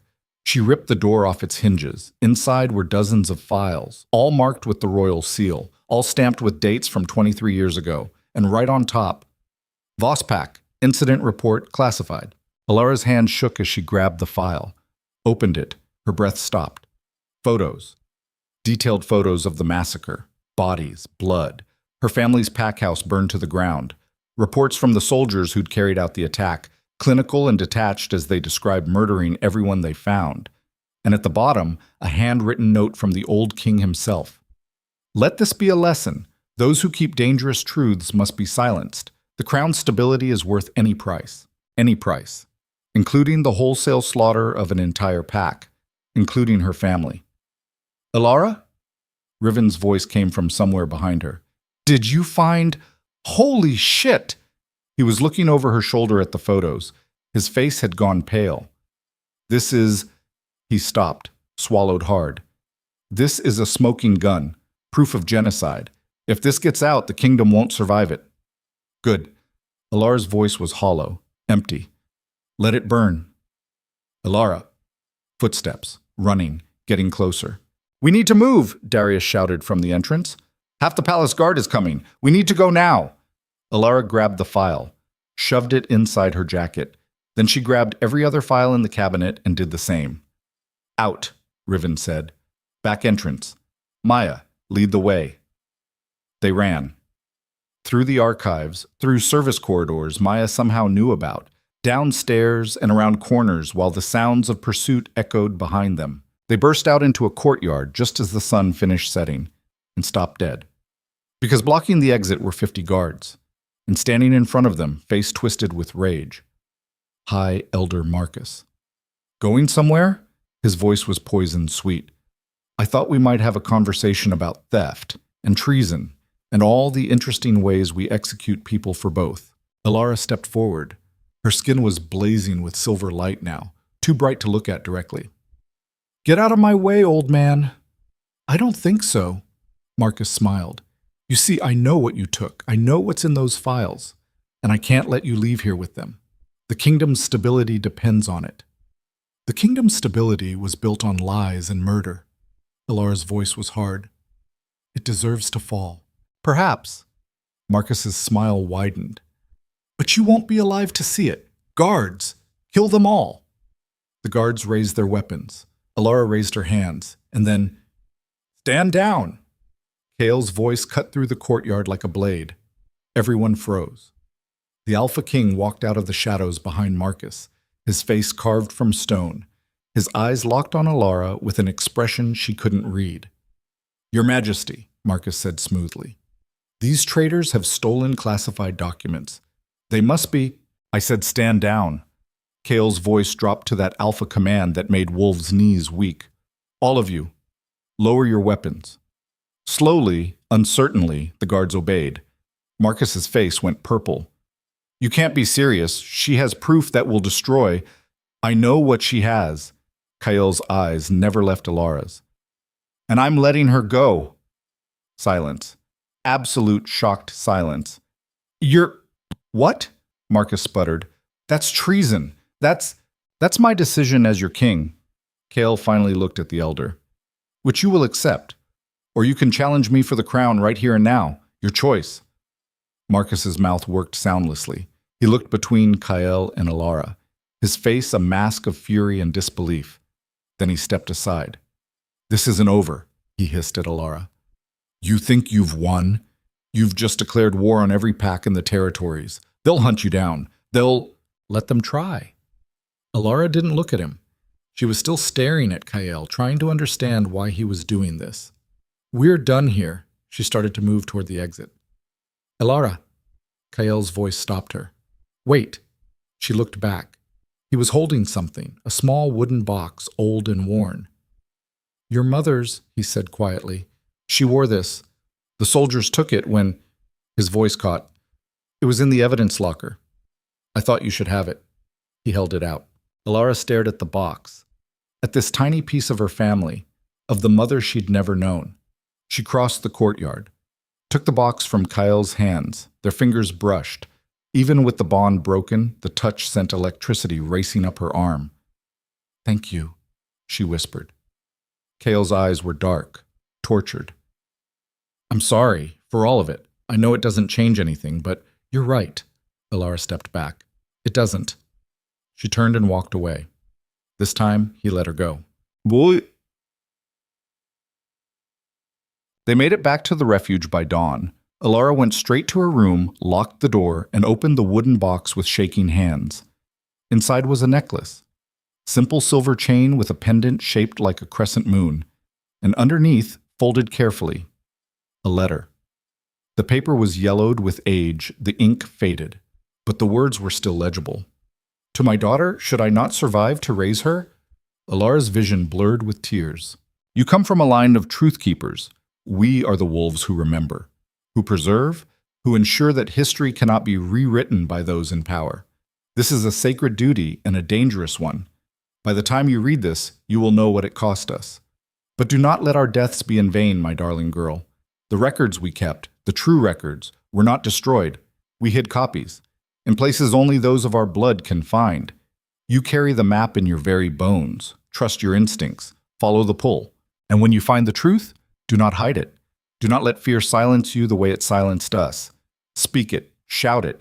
Let it burn down the lies. You were born for this. I love you. I will always love you, even from beyond. Your mother, Elena Voss. Elara read the letter 3 times. Then she looked at the files spread across her bed, the proof of her family's massacre, and she smiled, cold, sharp, absolutely terrifying, because now she knew. There were more records, more proof, hidden somewhere only she could find them, and she was going to find every single one. Then she was going to tear Kael's kingdom apart piece by piece until nothing remained but ash and truth. A knock on her door. Come in, she called without looking up. Riven entered, carrying 2 cups of something that smelled like tea. He handed her one and settled on the edge of her bed, his silver eyes tracking her face. You all right? No. Elara set the cup aside untouched. But I will be. What's the plan? She showed him the letter, watched his expression shift as he read it. There are more records, she said. My mother hid them, and somehow I'm supposed to be able to find them. Any idea how? Not yet. Elara looked down at the necklace in her hands. But I'll figure it out, and when I do... When you do, you'll need an army. Riven's smile was sharp. Lucky for you, I know where to find one. This is going to get bloody. Most worthwhile things do. He reached out, his fingers brushing her jaw in that way he had. Gentle, grounding. But you're not alone in this, Elara. Whatever comes next, we face it together. Elara looked at him. This dangerous, mysterious male who'd saved her life and taught her to be dangerous herself. Who touched her like she was precious and looked at her like she was powerful. Who'd been there when Kael walked away. Why? She asked quietly. Why are you helping me? What do you get out of this? Riven was quiet for a long moment. Then he leaned in close, his lips brushing her ear, and whispered, "Because I've been waiting my whole life for someone brave enough to burn the world down with me." Riven's words hung in the air between them, dangerous and seductive. Elara's breath caught. His face was so close she could see the silver flecks in his eyes, could feel the heat radiating off his skin. For a moment she thought he was going to kiss her. Part of her wanted him to. The part that was tired of hurting, tired of being alone, tired of carrying all this rage with nowhere to put it except deeper into her own chest. But then he pulled back, his expression shifting to something more businesslike, and the moment passed. "Get some rest," he said, standing. "We start training hard tomorrow. If we're going to war with the Northern Territories, you'll need to be stronger than you've ever been." He left before she could respond. Elara sat alone in her room, staring at her mother's letter, trying to ignore the hollow feeling in her chest that had nothing to do with broken bonds, and everything to do with the male who'd just walked out. She didn't sleep that night. The next 2 weeks blurred together in a haze of training and planning. Riven pushed her harder than ever before.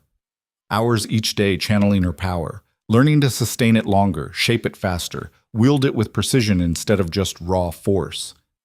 He brought in wolves from the refuge to spar with her, teaching her to fight while maintaining her light, to defend and attack simultaneously. She got better, faster, stronger, more controlled.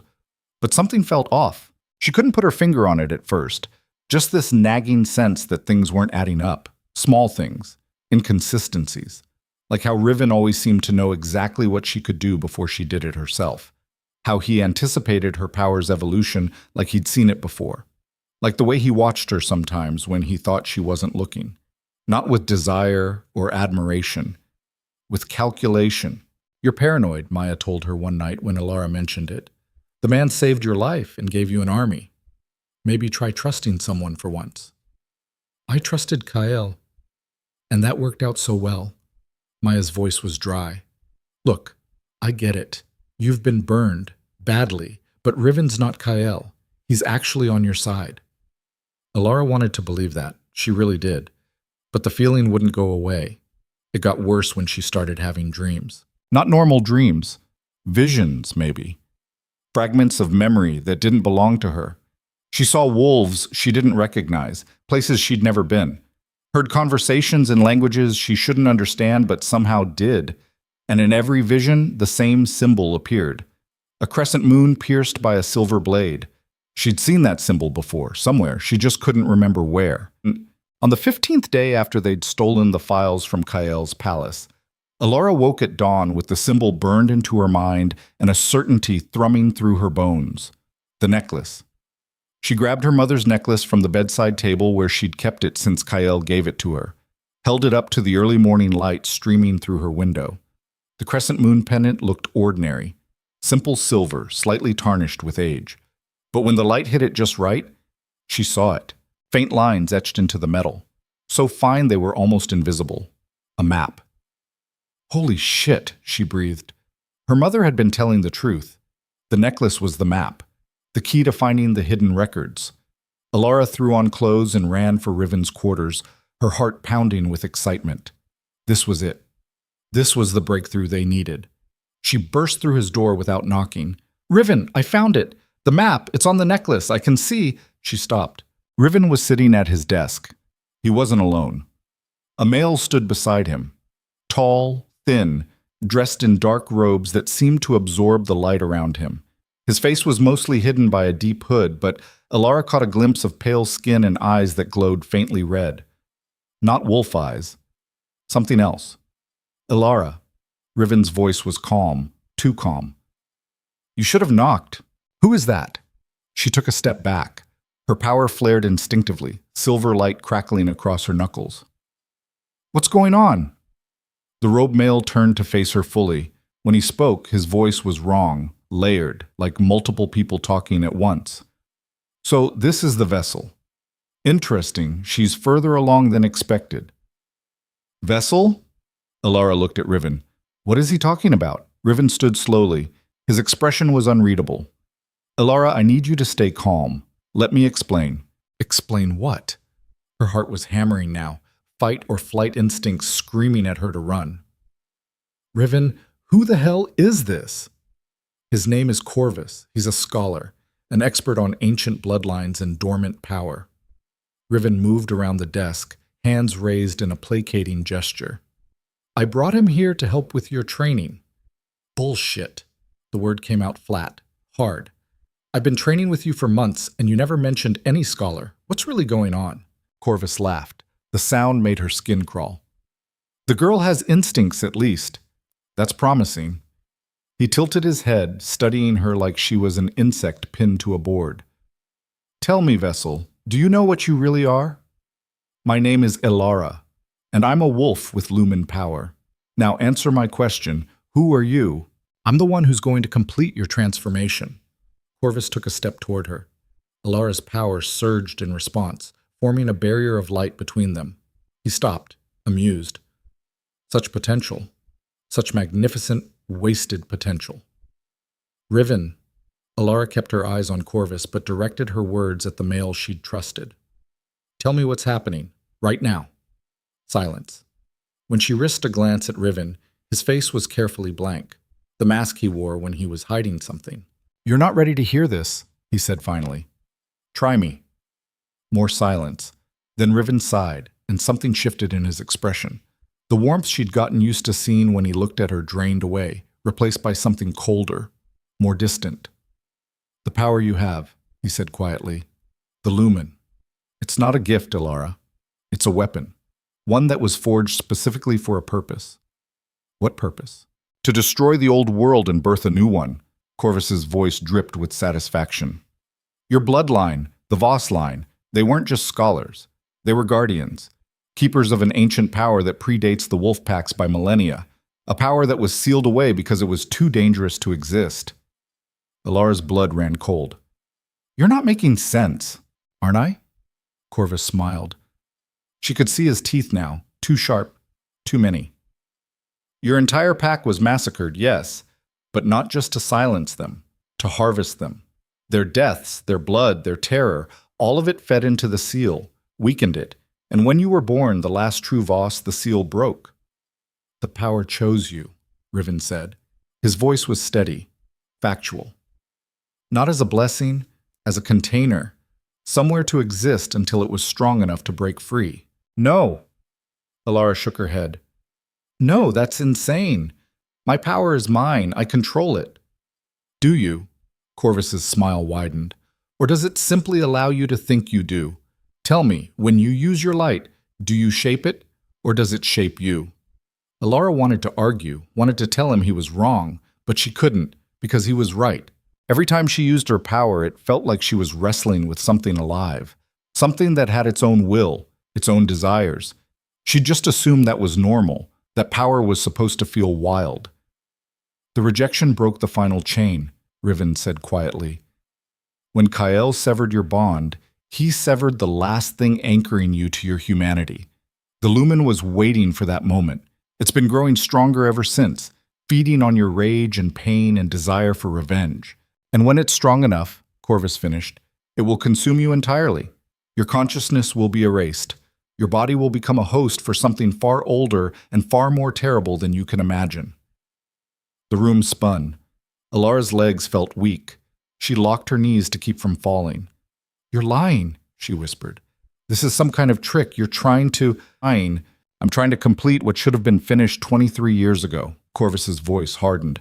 Your family died to keep this power sealed. Their sacrifice was supposed to be permanent. But the old king's soldiers were sloppy. They let you live. And now the seal is broken, and the lumen is loose, and the only way to stop it is to finish the ritual. What ritual? The one that requires your willing sacrifice. Corvus's red eyes gleamed. You die. Properly this time. Your blood feeds the new seal. The power is locked away again. The world is saved from destruction. Elara stared at him, then at Riven. Tell me you're not part of this, she said. Her voice was shaking now. Tell me you didn't know. Riven met her eyes, said nothing. Oh, God. Elara's breath came faster. This whole time, everything you've done, training me, making me stronger, helping me find the records, it was all to prepare you, Riven said. His voice was still calm, still controlled, like he was discussing the weather instead of her execution. The ritual requires the vessel to reach full power first. Otherwise, the seal won't hold. I needed you strong enough to contain the lumen completely before you could kill me. Elara's laugh was broken, hysterical. You've been fattening me up for slaughter, making me trust you, care about you, and the whole time you were just... She couldn't finish, couldn't breathe. Her chest felt like it was caving in. I never lied to you, Riven said. Everything I taught you was real. Everything I said about your potential, your strength, all true. Except the part where you were planning to murder me. It's not murder if it saves millions of lives. His expression was still maddeningly blank. The lumen isn't just dangerous, Elara. It's apocalyptic. When it fully awakens, it will consume everything. Every wolf, every pack, every territory. Everything you've ever known will burn. Your death prevents that. My death. Elara's hands clenched into fists. Silver light exploded across her skin, so bright it hurt to look at. You want me to just lie down and die because some ancient power might be dangerous? Not might be. Will be. Corvus stepped forward again. This time her barrier didn't stop him. He walked through it like it was smoke. I've seen what happens when the lumen reaches maturity. I've watched it reduce entire civilizations to ash. You think your petty revenge against Kyle Draven matters? You think exposing his father's crimes is important? None of it will matter when the lumen wakes up and decides humanity is no longer worthy of existence. Then help me control it, Elara's voice cracked. Help me fight it. There has to be another way. There isn't. Riven's voice was final. I've searched for 20 years, read every text, consulted every expert. The only way to stop the lumen is to seal it, and the only way to seal it is with your death. No. Elara backed toward the door. Her power was surging now, responding to her fear and fury. The room lit up with silver light. No, I'm not dying for you. I'm not dying for anyone. Elara, please. For the first time, emotion cracked through Riven's mask. I don't want this. I never wanted this. But it's the only way. You should have told me. Tears were streaming down her face now. She couldn't stop them. You should have been honest instead of manipulating me. Maybe then I could have... Could have what? Accepted it? Riven's laugh was bitter. You would have run, or fought, or tried to find another solution that doesn't exist. This way was kinder, letting you have these months, letting you feel powerful and strong and purposeful, giving you what Kyle took from you before the end. That's not kindness. That's cruelty dressed up as mercy. Perhaps. Riven's shoulders sagged slightly. But it's still necessary. Corvus raised his hands. The air around him began to shimmer with dark energy. Enough talk. The ritual must begin now while she's still mostly herself. Hold her still. No. Elara's power exploded outward in a wave of silver light. It slammed into Corvus and Riven, driving them back. Stay away from me! She ran, burst out of Riven's quarters and into the valley, her feet pounding against grass, her heart hammering so hard she thought it might burst. Behind her, she heard Corvus shout something in a language that hurt to hear. The ground beneath her feet suddenly turned to quicksand. She stumbled, nearly fell, caught herself with a platform of light just before she sank. Elara, stop! Riven's voice. You can't run from this. Watch me! She channeled power into her legs and jumped. Higher than she'd ever managed before, clearing 50 feet in a single bound. Landed hard, rolled, came up running. The valley wolves were emerging from their buildings now, drawn by the commotion. They saw her sprinting past, saw Riven and Corvus pursuing, and their faces showed confusion, concern. Stop her, Corvus commanded. Don't let the vessel escape. Some of the wolves moved to obey. Elara didn't slow down, just threw up walls of light as she ran, blocking their paths, buying herself seconds she desperately needed. She had to get out of the valley, had to get somewhere safe, had to... Maya stepped into her path. Elara, what's going on? Why are you... Move! Elara tried to dodge around her. Maya grabbed her arm. Talk to me. What happened? He's going to kill me. The words tumbled out in a rush. Riven, he's been planning it the whole time. The power inside me, it's not what he said. It's a weapon, and he wants to seal it, and the only way to do that is to... Slow down. You're not making sense. Maya's grip tightened. Riven wouldn't hurt you. He's been protecting you. He's been using me. Elara tried to pull free.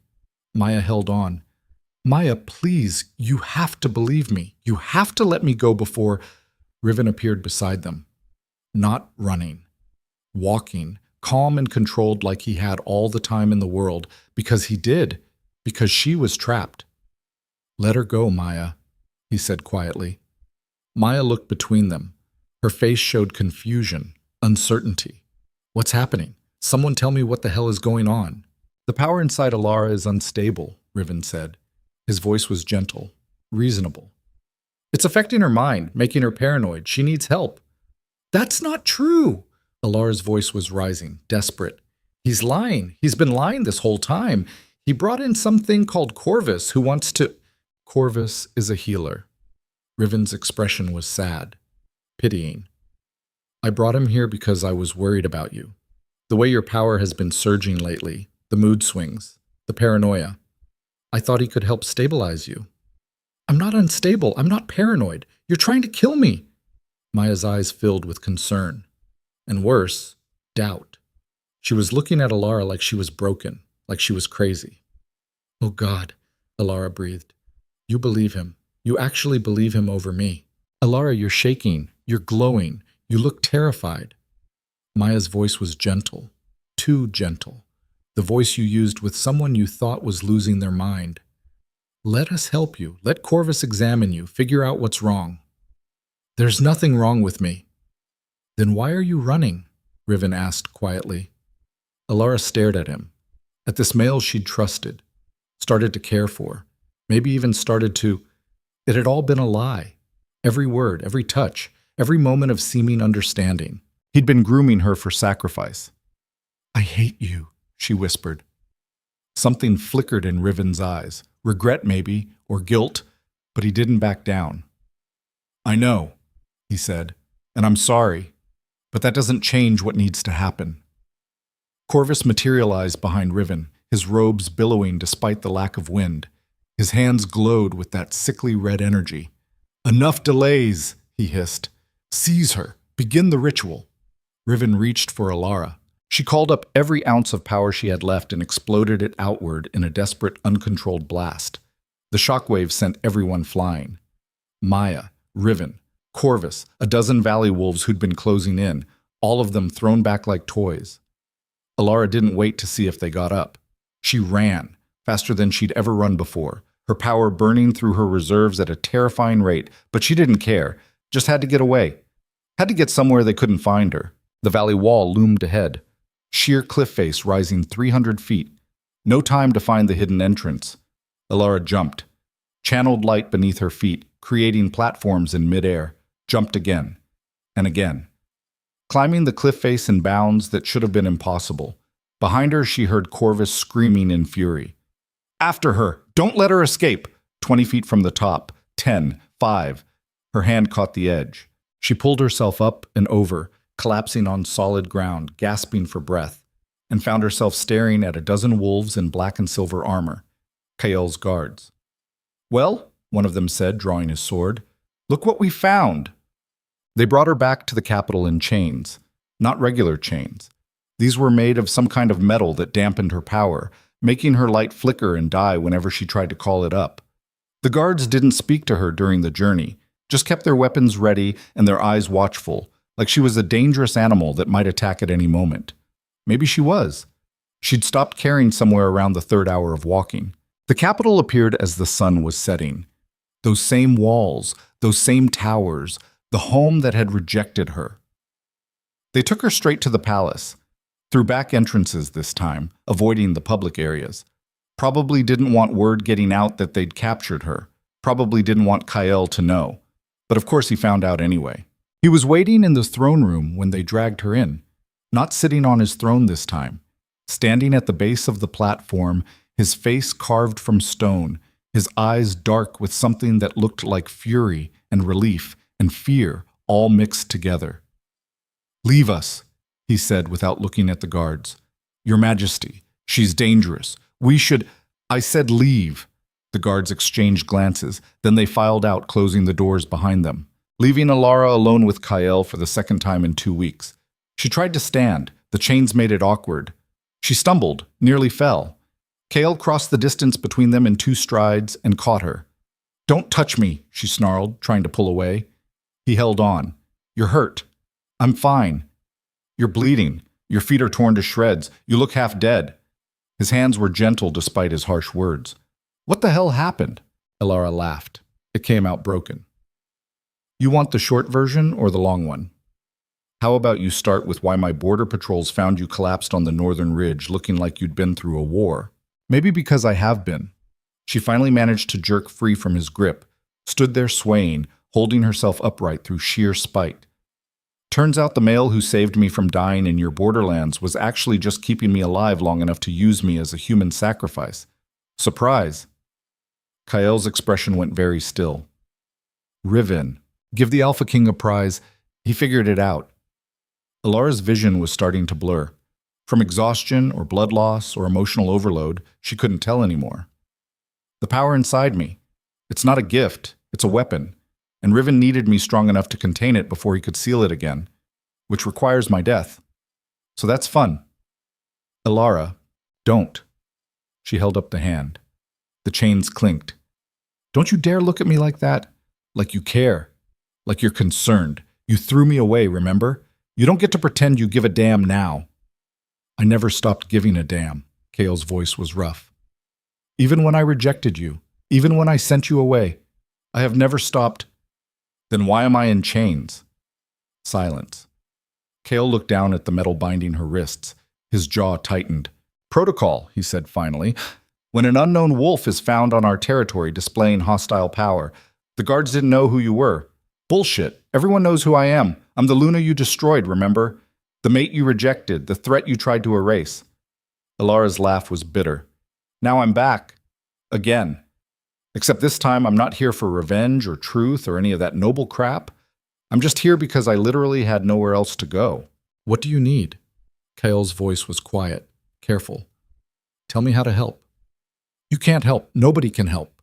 Elara felt tears burning behind her eyes, refused to let them fall. "I'm carrying a weapon that's going to destroy the world.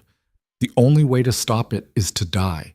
And the male I trusted to help me was actually just preparing me for execution." She looked up at Kael, met those gray eyes that had once made her feel safe. "I'm so tired," she whispered. "I'm tired of fighting, tired of running, tired of everyone using me for something. Maybe Corvus is right. Maybe it would be easier to just..." "No." Kael's hands gripped her shoulders, hard enough to hurt. "Don't you dare. Don't you dare give up." "Why not? What do I have left? Your life, your power, your goddamn stubborn refusal to let anyone tell you what you're worth." His voice was fierce now, urgent. "The Elara I knew would spit in death's face and ask what it was going to do about it. Where is she?" "You killed her." The words came out flat. True. "When you rejected our bond, when you chose your throne over me, she died on this floor while you walked away." Kael flinched like she'd struck him. "Then I'll help you find her again," he said. "You can't. Watch me." He reached for the chains binding her wrists. His fingers found the lock. "First thing, we get these off you. Then we figure out..."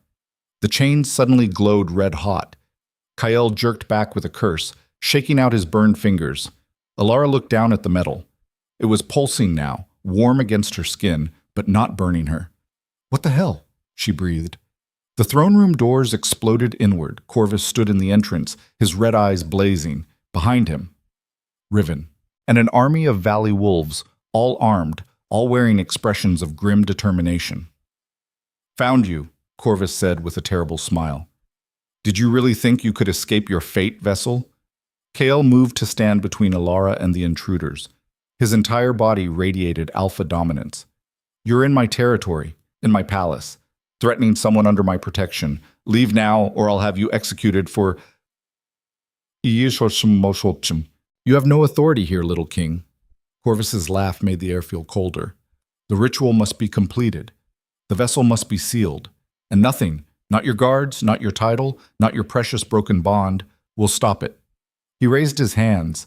The chains binding Elara's wrists suddenly tightened, dragging her forward. She stumbled, fell to her knees, couldn't fight the pull. "No!" Kael lunged for her. Riven was faster. He slammed into Kael, driving him sideways. The two males hit the ground in a tangle of limbs and snarling fury. "I'm sorry," Riven said as he pinned Kael down. "But she's more important than your feelings, more important than any of us." "She's everything," Kael's voice was raw with desperation. "And you're killing her." "To save millions. There has to be another way." "There isn't." Riven's expression was carved from stone. "I've looked. For 20 years I've searched for an alternative. This is the only option." The chains dragged Elara closer to Corvus. She fought against them, called up her power, tried to break free. Nothing worked. The metal was draining her, pulling the lumen out of her body, channeling it somewhere else. Into Corvus. "Yes," the robed figure hissed. "Give it to me. All that beautiful, terrible power. Let me show you what it's really for." His hands glowed brighter. Elara screamed as agony tore through her. It felt like being unmade from the inside out, like every cell in her body was being ripped apart and reassembled wrong. "Stop!" Kael was still fighting against Riven. "You're killing her! Stop!" "She was always going to die," Corvus said. "The only question was whether it would be quick or slow, controlled or chaotic. I'm giving her the mercy of purpose. Her death will mean something." Elara's vision was going dark.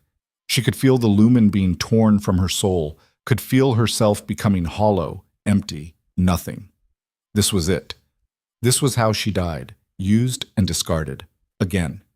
Somewhere in the distance, she heard Kael roaring her name, heard Riven shouting something she couldn't understand, heard Corvus laughing as he consumed her power. And in the growing darkness, something whispered, not Corvus, not the lumen, something else, something that had been waiting inside her all along. "Do you want to live?" The voice was ancient, vast, neither male nor female, neither kind nor cruel, just there. "Do you want to survive?" "Yes," Elara thought desperately. "Yes, please, I don't want to die." "Then stop fighting what you are. Stop resisting. Stop being afraid of your own power. I can't control it." "You were never meant to control it. You were meant to become it." "What does that mean?" "It means choosing. The girl you were dies either way, but you can die empty and used, or you can die and be reborn as something that will make the world remember your name." Elara felt the last of her power draining away, felt Corvus's victory approaching, felt Kael's desperation and Riven's guilt and her own fading heartbeat, and she made a choice, not the one Corvus wanted, not the one Riven expected. She stopped fighting the lumen, stopped trying to control it or contain it or keep it separate from herself. Instead, she opened every barrier in her soul and let it in, all of it, every burning, terrible, magnificent piece of power that had been sleeping inside her since birth. She let it consume her. And as Elara Voss died, something else was born. The explosion of light didn't just shatter the throne room windows. It cracked the foundation of the palace itself, sent fissures racing through marble columns, made the ancient stones scream as power, unlike anything they'd ever contained, poured through every crack and crevice. Elara rose, not standing, not climbing to her feet like a normal wolf recovering from pain, rising, lifted by energy that had stopped asking for permission and started simply existing as part of her, inseparable and absolute. Her eyes opened and they were silver, pure molten silver, with no trace of the green they'd been before, no iris or pupil, just light given the shape of sight. The chains that had been draining her power disintegrated. The metal turned to ash and scattered on a wind that hadn't been blowing a second ago. Corvus stumbled backward, his red eyes wide with something that might have been fear if creatures like him could feel such pedestrian emotions. His hands were still smoking from where her power had burned him when he tried to steal it. "Impossible," he rasped.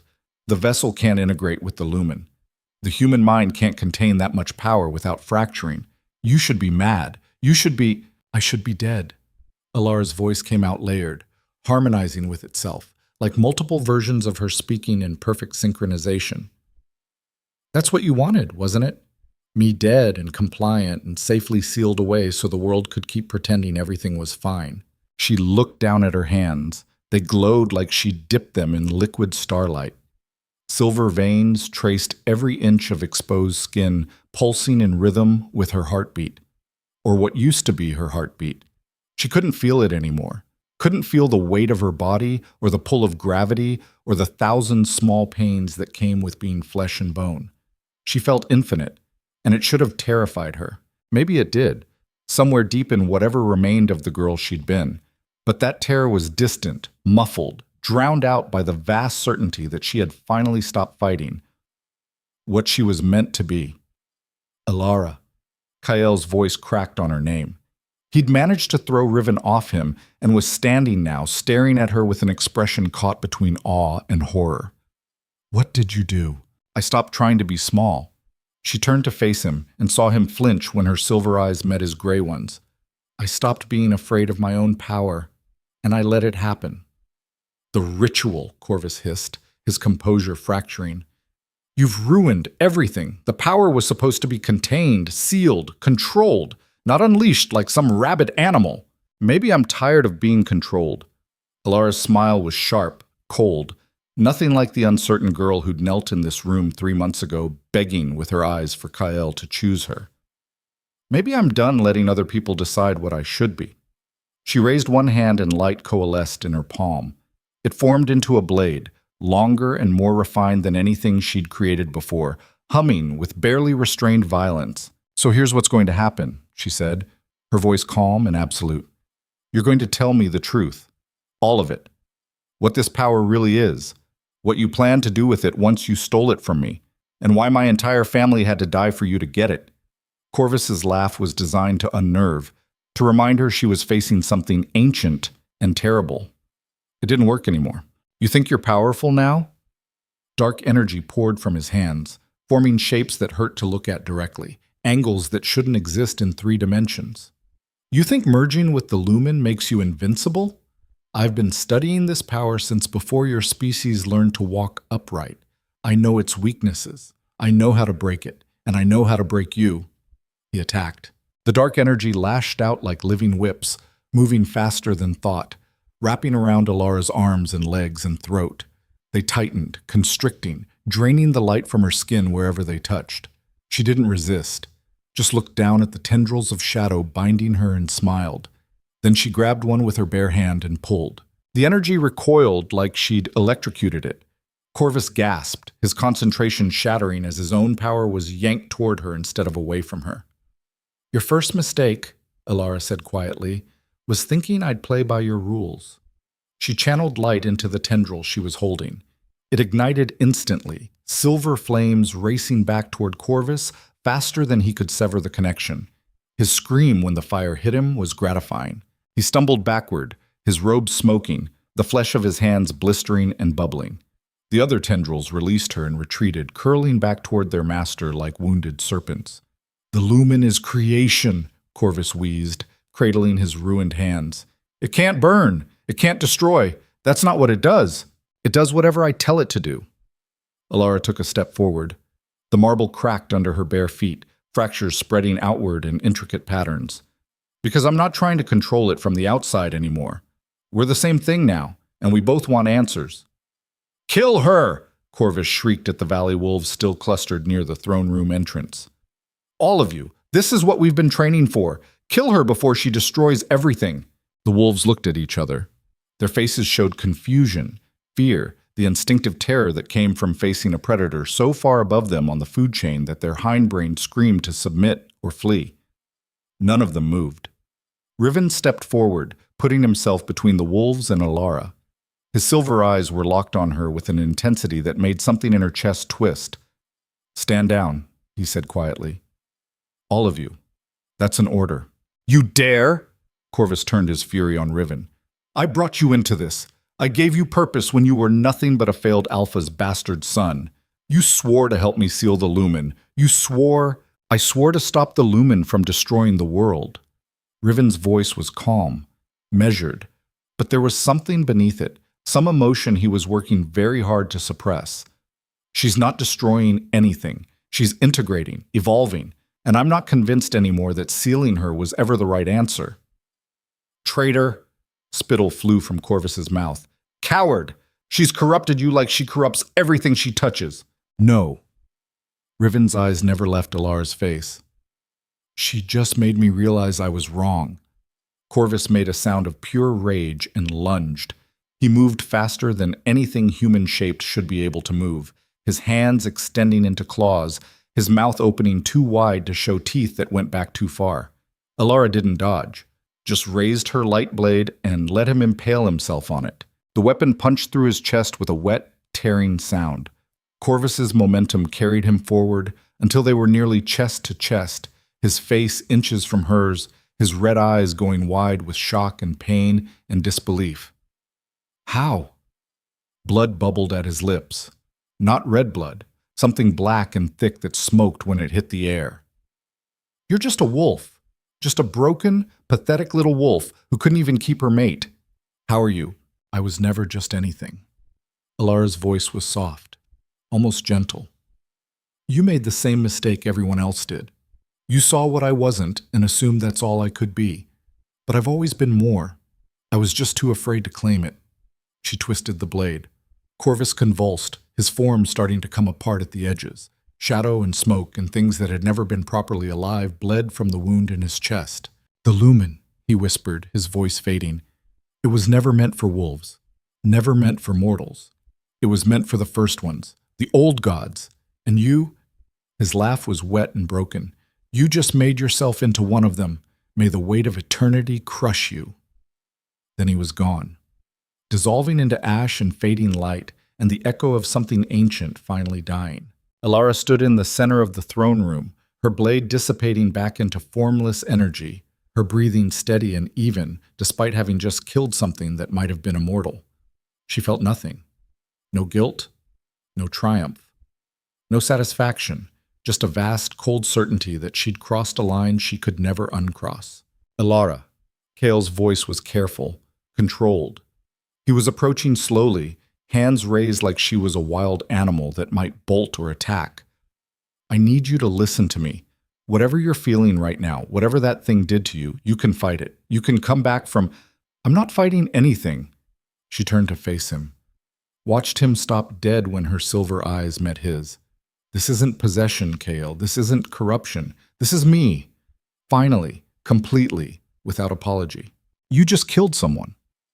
I killed a monster who was trying to murder me to fuel a ritual I never consented to. Her voice was flat. That's called self-defense. You're glowing like a star. Your eyes are silver. You don't even sound like yourself anymore. Maybe this is what I've always sounded like. Elara looked down at her hands, watching light pulse beneath her skin. Maybe you just never heard it because I was too busy trying to be the mate you wanted instead of the person I was. Kale flinched. That's not fair. None of this is fair. She met his eyes again. You rejecting me wasn't fair. My family being slaughtered wasn't fair. Riven lying to me for months wasn't fair, but it all happened anyway. So now I get to decide what comes next. And fair doesn't factor into it.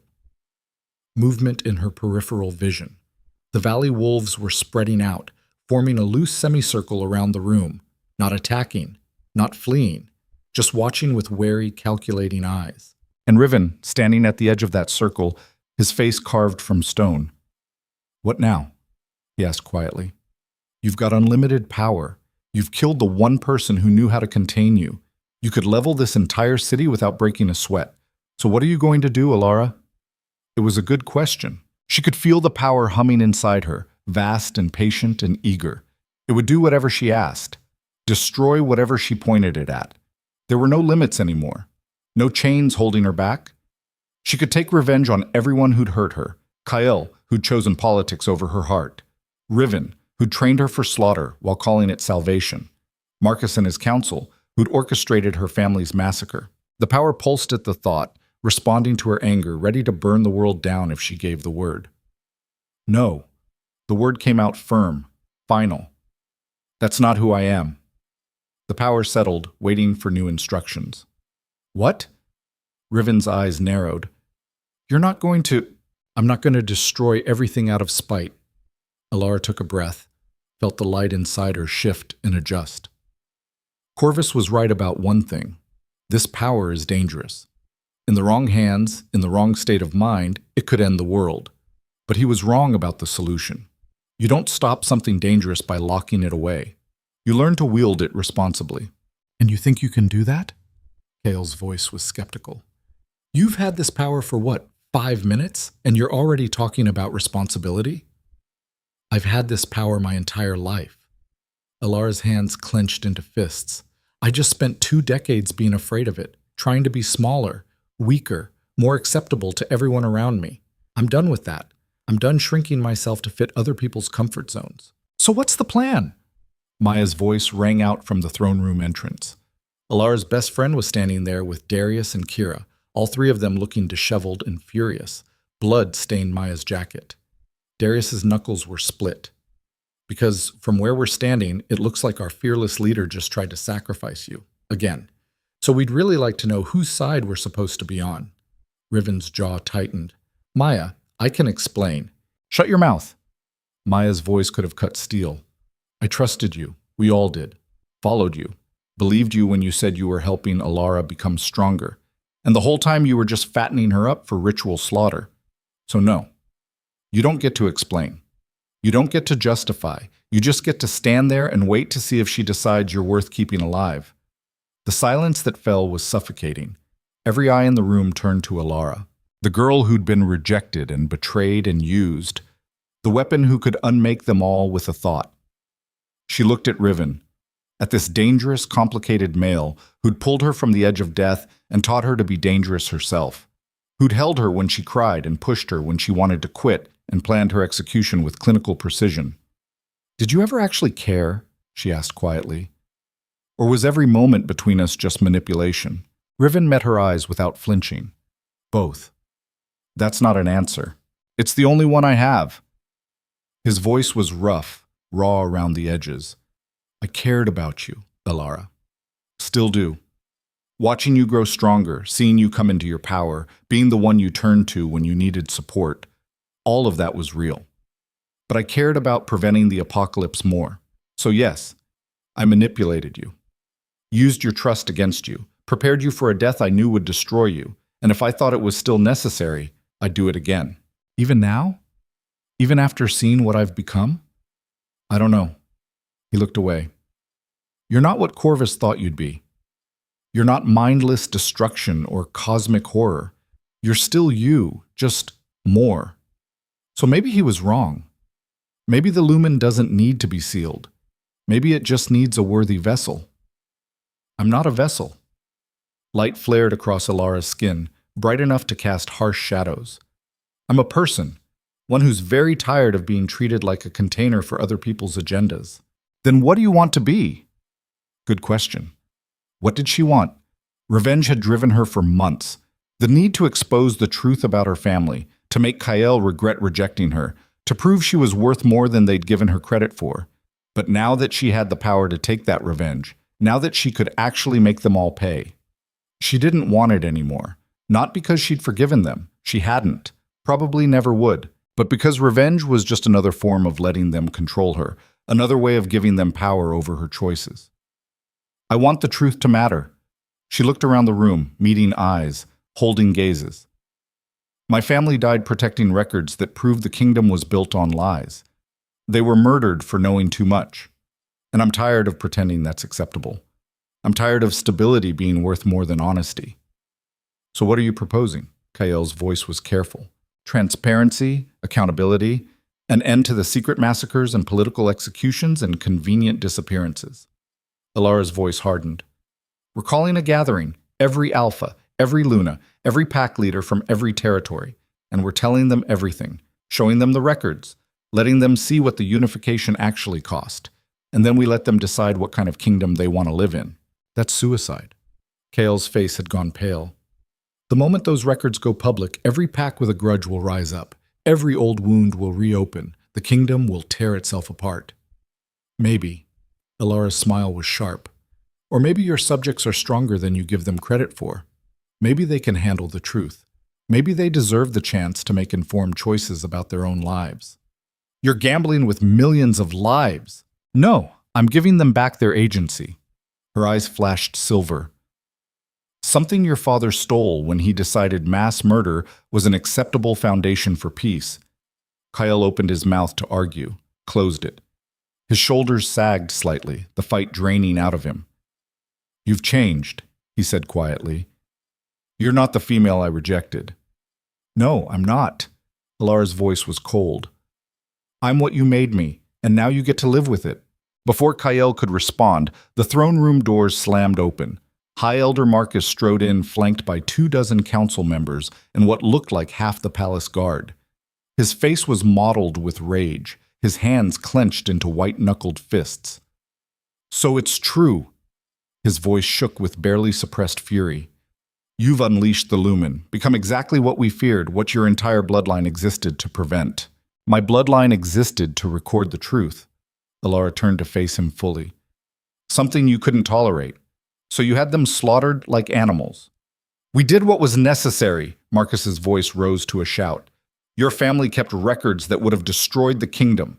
Proof that the unification was built on conquest and coercion, that the Pax didn't choose to submit, they were forced. If that information had spread, the people would have known the truth. Elara cut him off, and they would have had the right to decide what to do with it. You took that right from them, just like you took my family, just like you tried to take me. Your family were traitors holding the kingdom hostage. My family were doing their job. Light exploded across Elara's skin, so bright Marcus stumbled backward, shielding his eyes. Recording history, preserving facts, making sure the truth couldn't be rewritten by whoever held power, and you killed them for it, murdered children, infants, because the truth was inconvenient. It was survival. Marcus was nearly screaming now. The kingdom was fracturing. The Pax were at each other's throats. We needed unity at any cost, or we would have destroyed ourselves. And you got your unity. Elara's laugh was bitter, built on lies and mass graves and the screams of everyone who knew too much. Tell me, Marcus, was it worth it? All those bodies, all that blood? Did it buy you the peace you wanted? Yes. His face was hard, unrepentant, carved from the same stone as his convictions. It bought us 23 years of stability, 23 years where wolves didn't tear each other apart, where packs grew strong instead of bleeding themselves dry in territorial wars. Your family's deaths saved thousands of lives. Or maybe those lives could have been saved without genocide. Elara took a step toward him. The guards raised their weapons. She didn't even glance at them. Maybe if you'd been honest, if you'd trusted the Pax to choose unity instead of forcing it on them at sword point. The Pax are animals. Marcus's contempt was palpable. They need strong leaders to make the hard choices they're too weak or stupid to make themselves. That's what alphas do, what kings do. We bear the burden of necessary evil so others can sleep safely.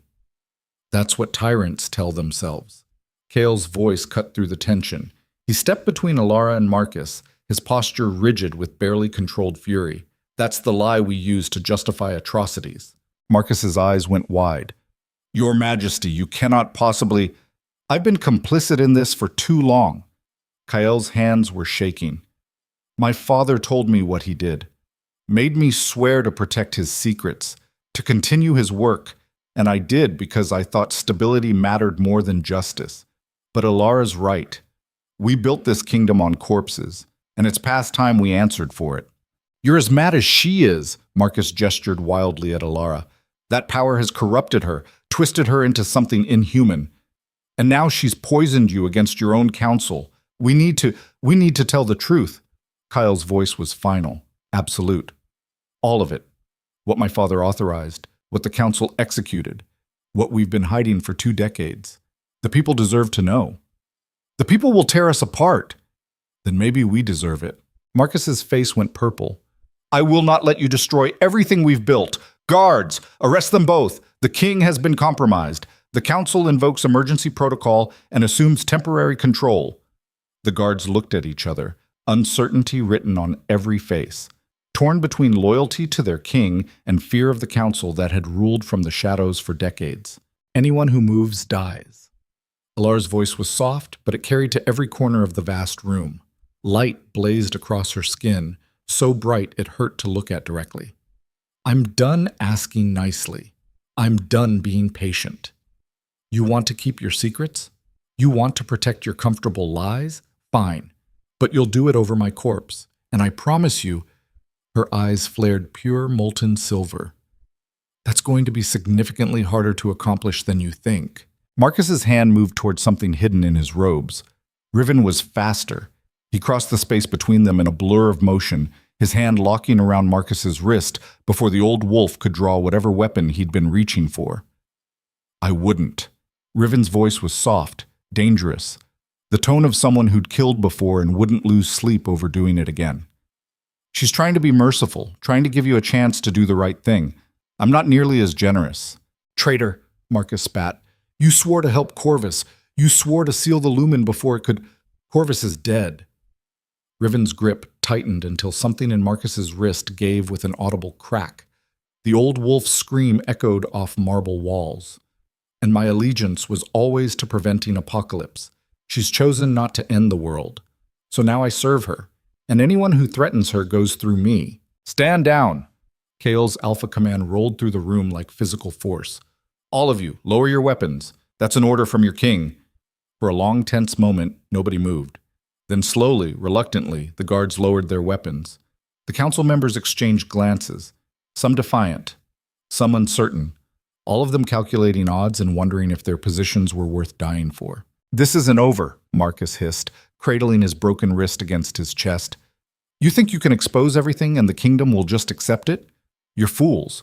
The moment those records go public, every pack with a grudge will rise. Every old alliance will shatter. And when the blood starts flowing, and it will flow like rivers, it'll be on your heads. Maybe, Elara's voice was calm. Or maybe the packs are tired of being lied to. Maybe they'll surprise you. Either way, they deserve the choice. You're gambling with millions of lives on a maybe. You gambled with millions of lives on a lie. Elara's eyes were hard. At least I'm being honest about the stakes. She looked around the room, at the guards standing uncertain, at the council members calculating, at Kael, caught between the throne he'd inherited and the justice he'd ignored for too long. Here's what happens next, she said. Tomorrow at dawn, we send out the call. Every alpha, every Luna, every pack leader with a voice in how this kingdom is run. We gather them here, and we show them everything, the records, the proof, the bodies buried to build this peace, and then we let them vote. Stay united under honest leadership, or fracture and rebuild on their own terms. Their choice, not ours. They'll choose chaos, Marcus's voice cracked.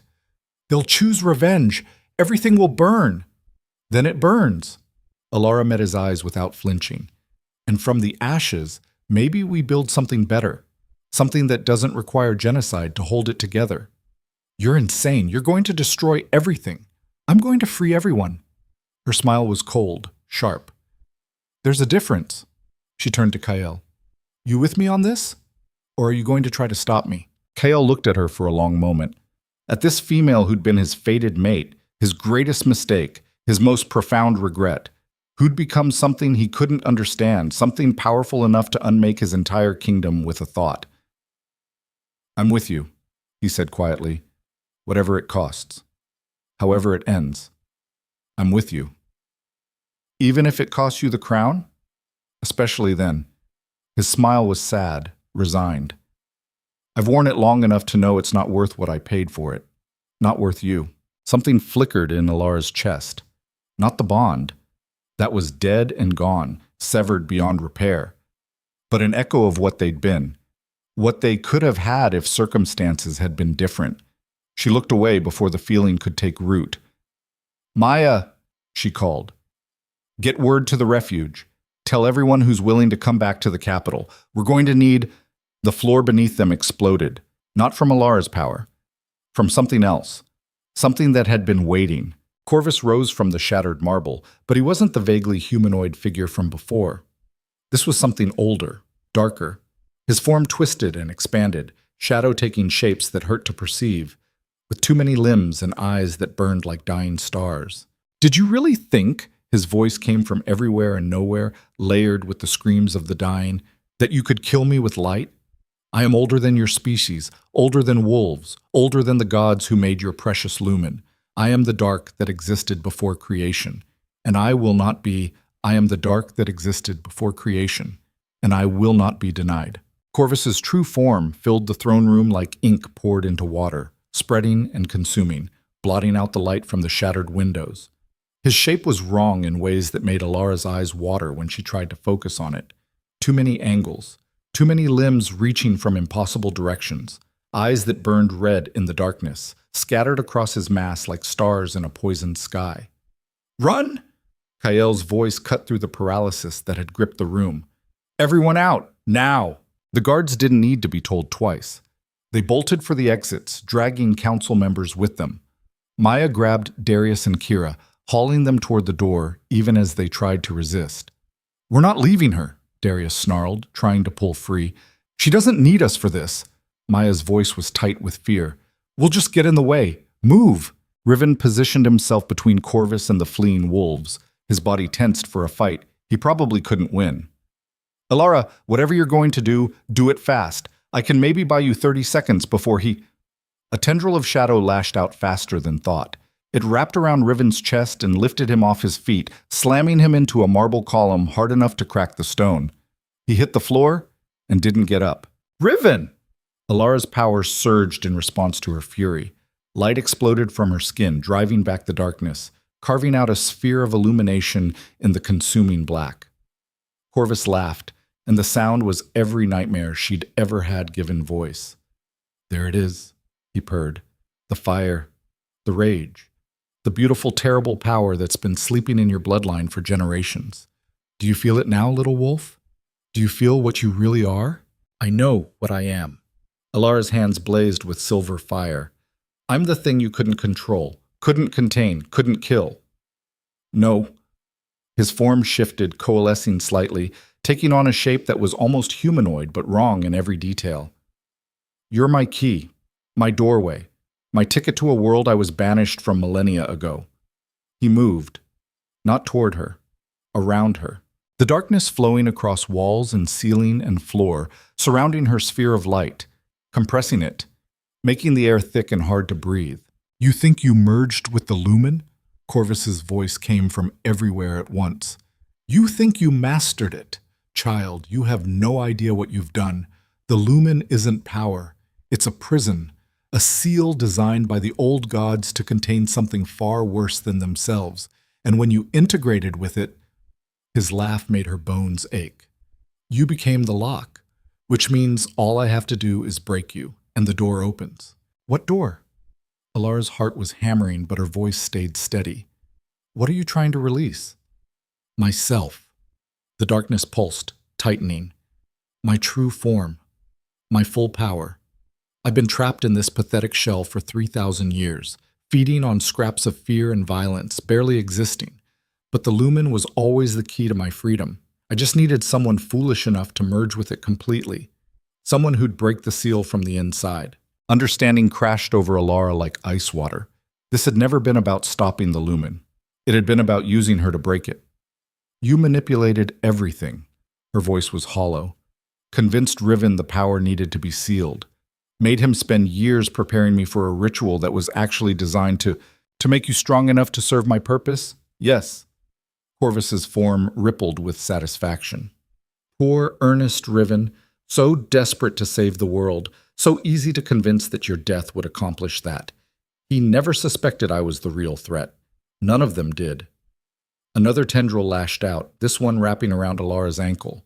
She slashed at it with a blade of light, but the shadow just reformed, tightened, began pulling her toward the mass of Corvus's body. "The ritual Riven planned would have killed you and sealed the lumen back into dormancy," Corvus continued, his voice almost conversational as he dragged her closer. "But you ruined that.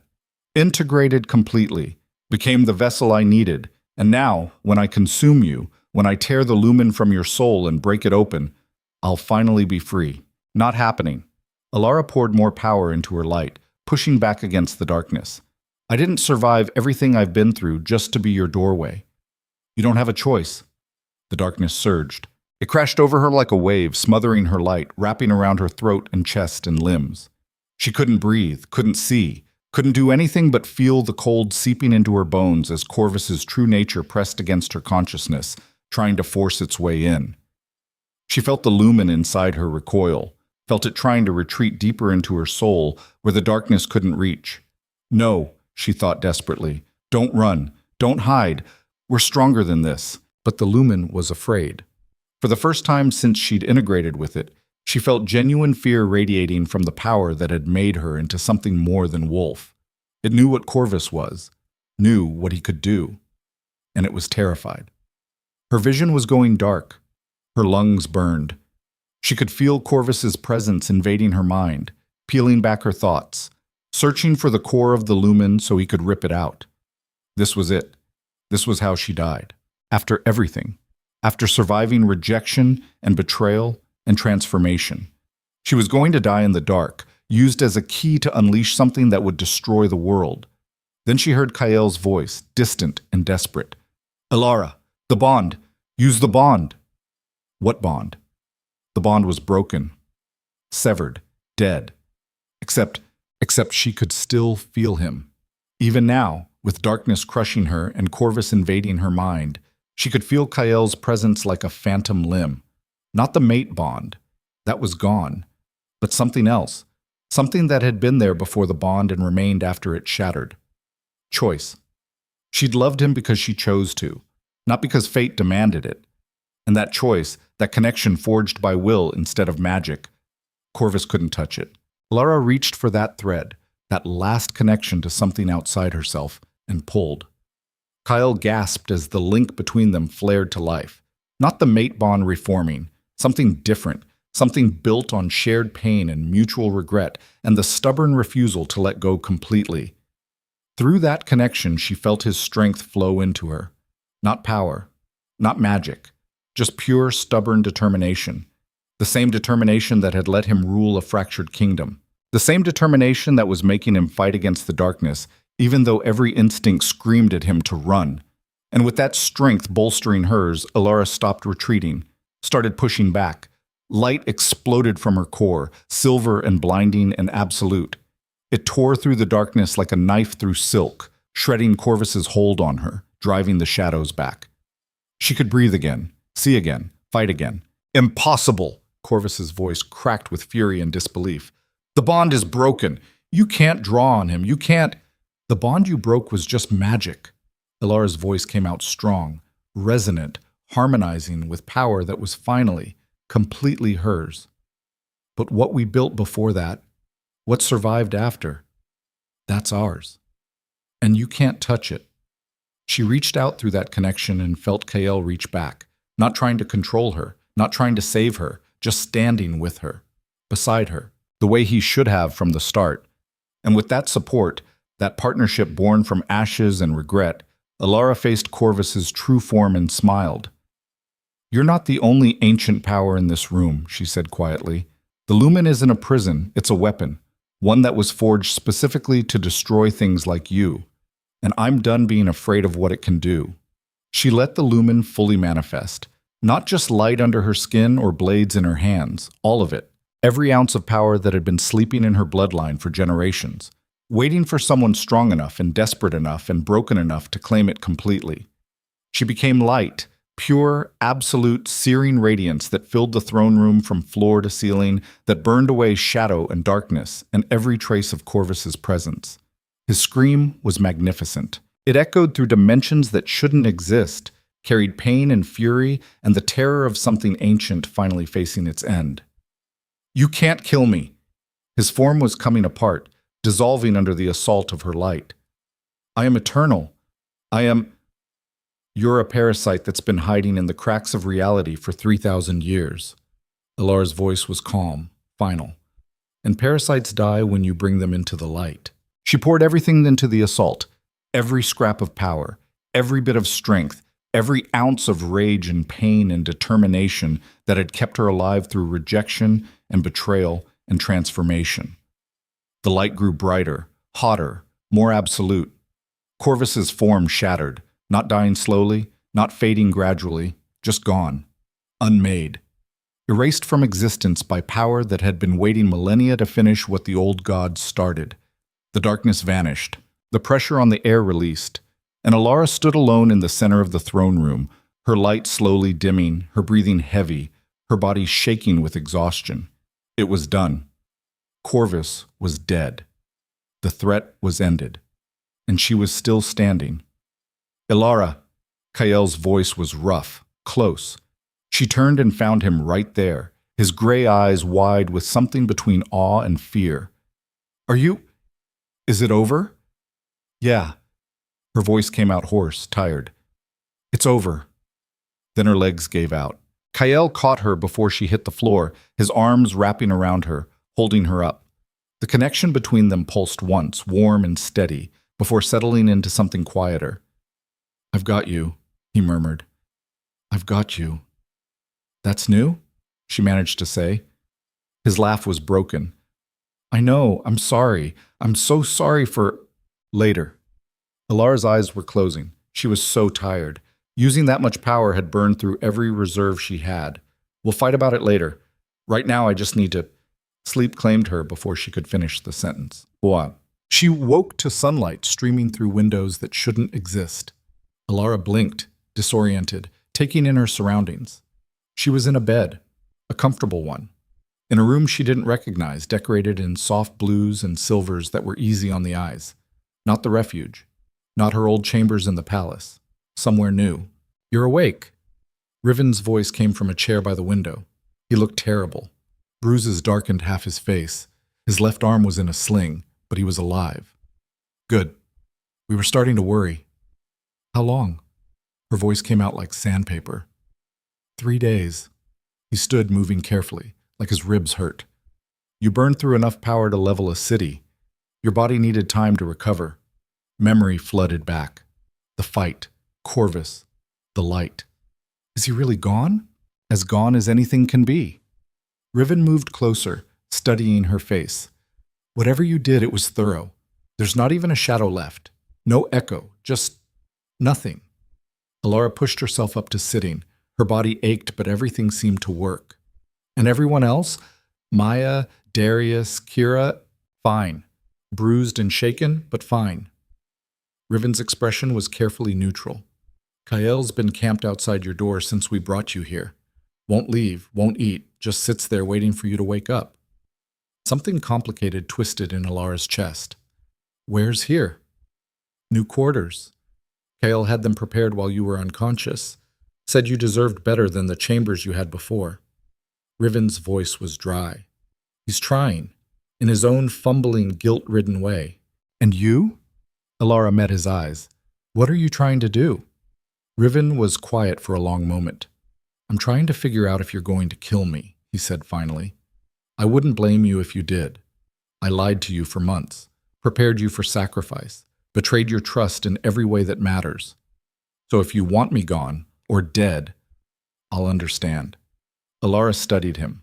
This dangerous, complicated male who'd saved her and used her in equal measure. I don't want you dead, she said quietly. I'm angry, hurt, betrayed, but I understand why you did it. You thought you were saving the world. That doesn't excuse... No, it doesn't. She cut him off. But it explains it. And maybe that's enough for now. Maybe in a few months or years, I'll be able to forgive you. Maybe not. But I don't want you dead. Riven's throat worked. What do you want? The truth. Always. No more manipulation. No more lies for my own good. If we're going to have any kind of relationship, friendship, alliance, whatever, it has to be built on honesty. Even if the truth hurts? Especially then. Elara's smile was sharp. I'm done being protected from reality. I'd rather be hurt by honesty than comforted by lies. Fair enough. Riven moved toward the door, paused with his hand on the handle. For what it's worth, I'm proud of you. What you became, how you handled all of it. Corvus was right about one thing. You really are magnificent. He left before she could respond. Elara sat in the silence for a moment, processing everything, before the door opened again. Kael stood in the doorway, looking like he hadn't slept in days. His hair was disheveled, his clothes were rumpled, dark circles shadowed his eyes. You're awake, he said, his voice rough with relief. Thank God. I thought, when you wouldn't wake up, I thought maybe you'd burned yourself out completely, that using that much power had... I'm fine. Elara's voice was softer than she'd intended. Just needed rest. Kael moved into the room slowly, like he was approaching a wild animal that might bolt. He stopped a few feet from the bed, hands clenched at his sides. I owe you an apology, he said. Several, actually. Starting with 3 months ago when I rejected you, and ending with yesterday when I almost let Corvus kill you because I was too paralyzed by guilt to help properly. But I don't know where to begin. Don't know what words could possibly... Start with the truth. Elara pulled her knees up to her chest, wrapping her arms around them. Why did you really reject me? And don't give me the political answer. I want to know what you were feeling. Kale's jaw tightened. He looked away, staring at the floor like it held answers. I was afraid, he said finally. Terrified, actually. The bond snapped into place and I felt everything you were. All that potential. All that power sleeping inside you. And I knew that if I claimed you as my mate, if I made you Luna, you would outshine me, outgrow me, become something so much greater than I could ever be that I'd just be the king standing in your shadow. He laughed, bitter and broken. Marcus played on that fear perfectly. Told me you were a threat, that your bloodline made you dangerous, that the kingdom needed a strong Luna, not a wild card who might upend everything. And I believed him because it was easier than admitting the real reason I wanted you gone. I was jealous of my own fated mate, because I could feel what you could become and I knew it would make me irrelevant. Elara's chest tightened. So you threw me away. So I destroyed the best thing that ever happened to me because I was too insecure to let you shine. Kale's voice cracked. And by the time I realized what I'd done, it was too late. You were gone. The bond was broken. And I had to live with knowing I'd killed something beautiful because I was too much of a coward to be worthy of it. Silence fell between them, heavy, painful, full of all the things that could never be unsaid. I loved you, Elara said quietly. Before the bond, before any of the politics or prophecies or power. I loved you because you made me laugh, because you listened when I talked about my day, because you held me when I had nightmares and never made me feel weak for having them. And you took that love and you crushed it in front of 1,000 witnesses because you were afraid of your own inadequacy. I know. Do you? Her voice hardened. Do you really understand what that did to me? What it felt like to kneel at your feet and bare my throat and trust you with everything I was, only to have you look at me like I was garbage you couldn't wait to throw away. I can't, Kale's voice broke. I can't imagine. And I know apologizing doesn't fix it. Know that I don't deserve forgiveness. But I need you to know that not a day has passed where I haven't regretted it, where I haven't woken up reaching for a bond that's not there anymore and hating myself for being the one who severed it. Good. The word came out cold. You should hate yourself. You should wake up every day and remember what you lost. Because I do. Every single day I remember the girl I was before you broke me. And she's never coming back. Kyle flinched like she'd struck him. I know, he whispered. I killed her, and I have to live with that. So where does that leave us? Elara's eyes burned, but she refused to let tears fall. You're my king. I'm your... What? Your biggest mistake? Your political problem? What am I to you now? Kale looked at her, really looked at her, and for the first time since she'd woken up, she saw past the guilt and regret to what lay beneath. Love. Still there. Still burning, despite everything. You're the female I never deserved, he said quietly. The mate I destroyed. The queen this kingdom needed and I was too blind to see. And if you let me spend the rest of my life trying to make amends for what I did, if you give me even the smallest chance to prove I can be better than the coward who rejected you, I'll take it. Not because I expect forgiveness, not because I think I can undo the damage, but because you're worth fighting for. And I should have fought for you from the start. Elara's breath caught. Part of her wanted to accept, wanted to believe that maybe they could rebuild something from the ruins, that maybe love could survive this much damage. But a larger part, the part that had been forged in rejection and tempered in betrayal, knew better. I can't, she said softly. I can't give you what you're asking for. The girl who loved you died on that throne room floor, and the person I am now, she doesn't trust you, doesn't trust anyone. You broke something in me, Kyle, something fundamental, and I don't know if it can be fixed. The pain that crossed his face was terrible to witness. I understand, he said, his voice barely above a whisper. I'll accept whatever you decide, whatever you need from me. If that's distance, I'll give you distance. If that's, I need a partner. The words came out before Elara could stop them. Not a mate, not a lover, not someone trying to earn back my affection. I need someone who will stand beside me when I tear this kingdom apart and rebuild it. Someone who won't flinch when I make hard choices. Someone who can be honest even when it hurts." Kael's eyes widened slightly. "You want me to help you expose everything, even knowing it might destroy the crown?" "Especially knowing that," Elara's voice was firm. "Because this kingdom needs to be built on truth, and I can't do it alone. I need allies. People I can trust to do the right thing even when it's terrifying. Can you be that? Can you put justice ahead of stability for once in your life?" For a long moment, Kael didn't answer. She could see him wrestling with it. The king who'd been raised to value order above all else, warring with the male who'd realized too late that some costs were too high. "Yes," he said finally, "I can be that. I will be that. Whatever it takes to help you make this right.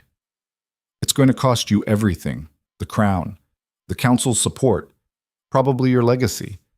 Are you willing to pay that price? I already paid a higher one when I rejected you." Kael's smile was sad. "At least this way the price means something.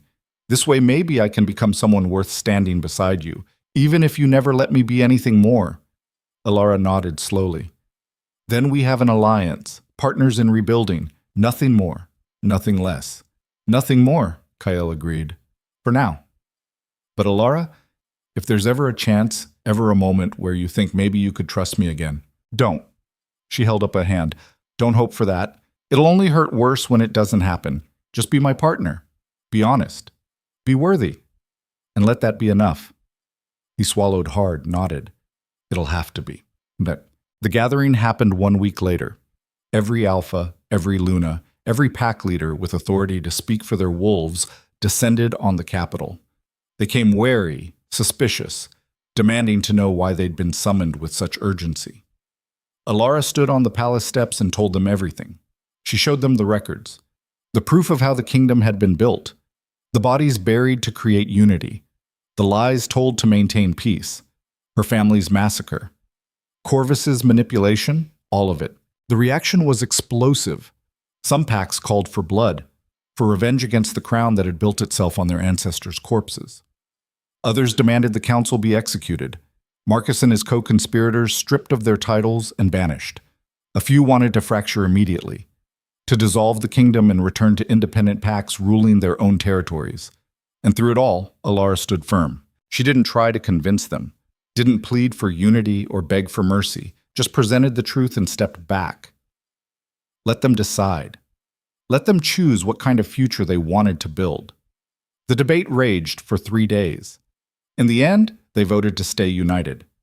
Not because the old system was worth preserving, but because they chose to build something new, something better. A kingdom where power came with accountability, where leaders served rather than ruled, where truth mattered more than comfortable lies. Marcus and the council members who'd authorized the Voss Pack's massacre were stripped of their positions, banished to the borderlands they'd sent Elara to die in. Poetic justice that made her smile despite herself. Kael offered to abdicate. The packs voted to keep him. Not because they'd forgiven him, but because they believed he could change, could become the king they needed rather than the one they'd inherited. He'd have to prove it every day for the rest of his life. But he seemed willing to try. And Elara was offered the title of Luna, not as Kael's mate, as her own entity, a leader in her own right, chosen for her power and her courage and her refusal to let lies stand unchallenged. She accepted, not because she wanted the crown, but because someone had to make sure the kingdom kept its promises, that the reforms stuck, that the truth remained visible even when it became inconvenient again. She'd be that someone, for as long as it took. Bob. 6 months later, Elara stood on the same balcony where she'd once been rejected. The city spread out below her, still rebuilding, still healing, but different now, honest. The scars visible instead of hidden, the pain acknowledged instead of denied. Behind her, she heard footsteps. "Thought I'd find you here." Maya's voice was warm.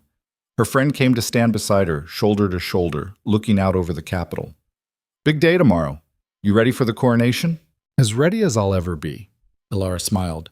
"Still feels surreal. Me, a Luna, the girl who got thrown away." "You're not that girl anymore." Maya's voice was gentle. You're the woman who burned down the lies and built something better. You've earned this. Have I? Elara looked down at her hands. They still glowed faintly sometimes, silver light flickering beneath her skin. The lumen had settled, but it was still there, still part of her. I'm not even fully wolf anymore. I'm something else, something new. Do I have the right to lead wolves when I'm not really one of them?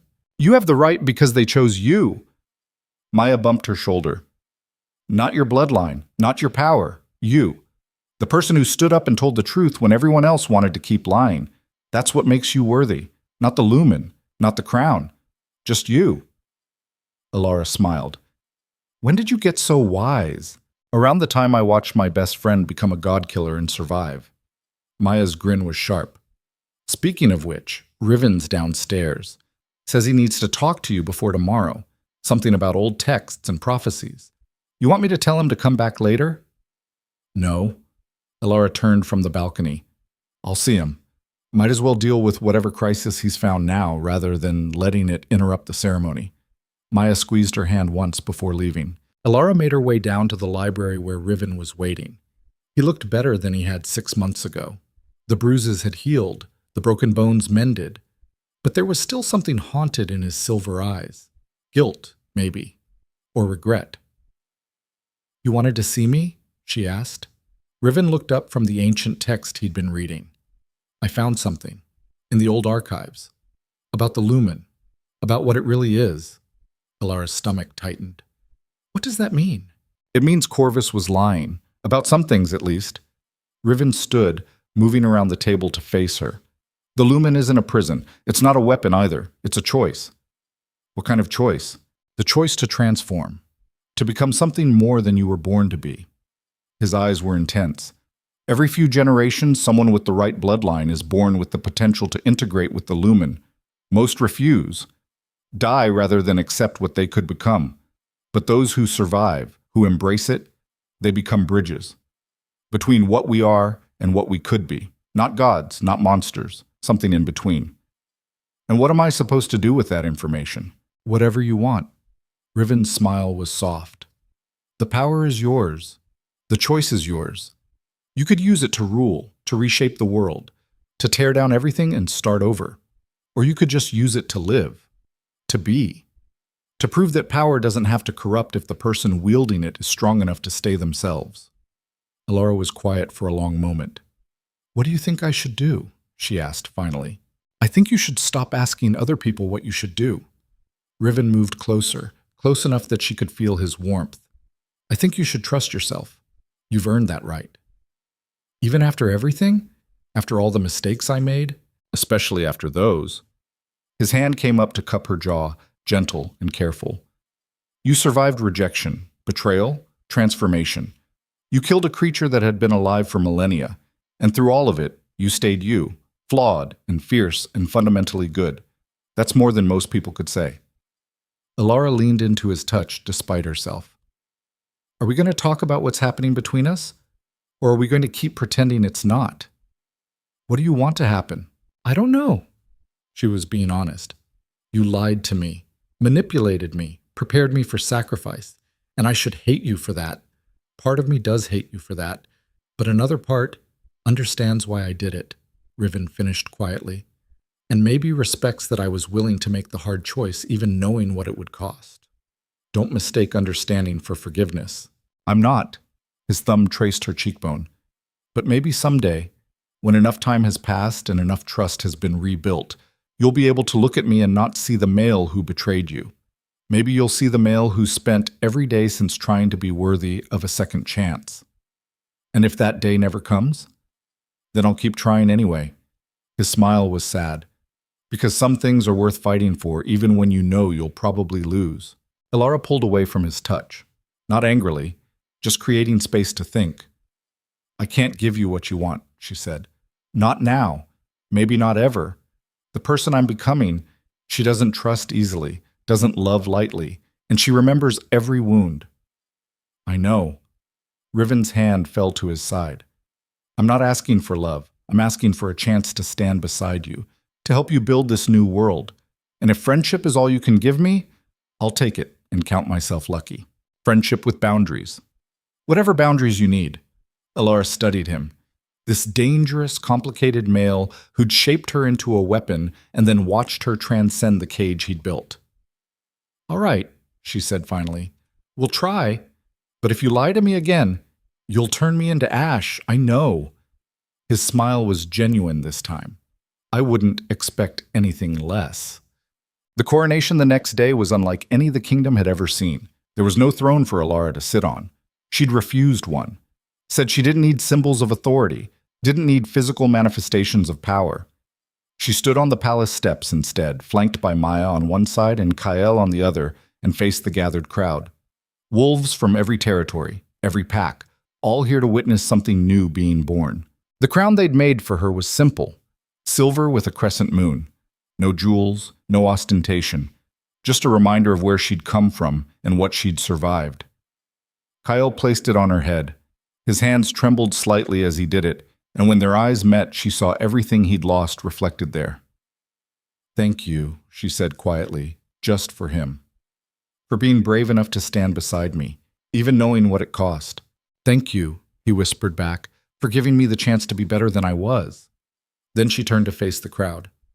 I'm not your Luna because fate chose me, she said, her voice carrying across the courtyard without effort.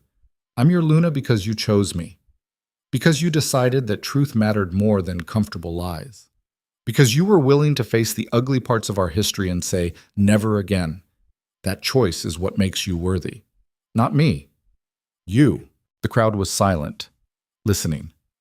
I can't promise I'll be a perfect leader, Elara continued. I'll make mistakes. I'll fail sometimes. But I can promise you this. I will always tell you the truth. Even when it hurts. Even when it costs me. Because that's what you deserve. That's what we all deserve. A kingdom built on honesty instead of corpses. On choice instead of coercion. On the idea that we're strong enough to face our demons instead of hiding from them. She paused, letting her eyes sweep across the gathered faces. Some of you are here because you believe in this vision. Others are here because you're waiting to see if I fail. Both are valid. Both are welcome. Because that's what true strength is. Not demanding agreement, but making space for doubt. For questions.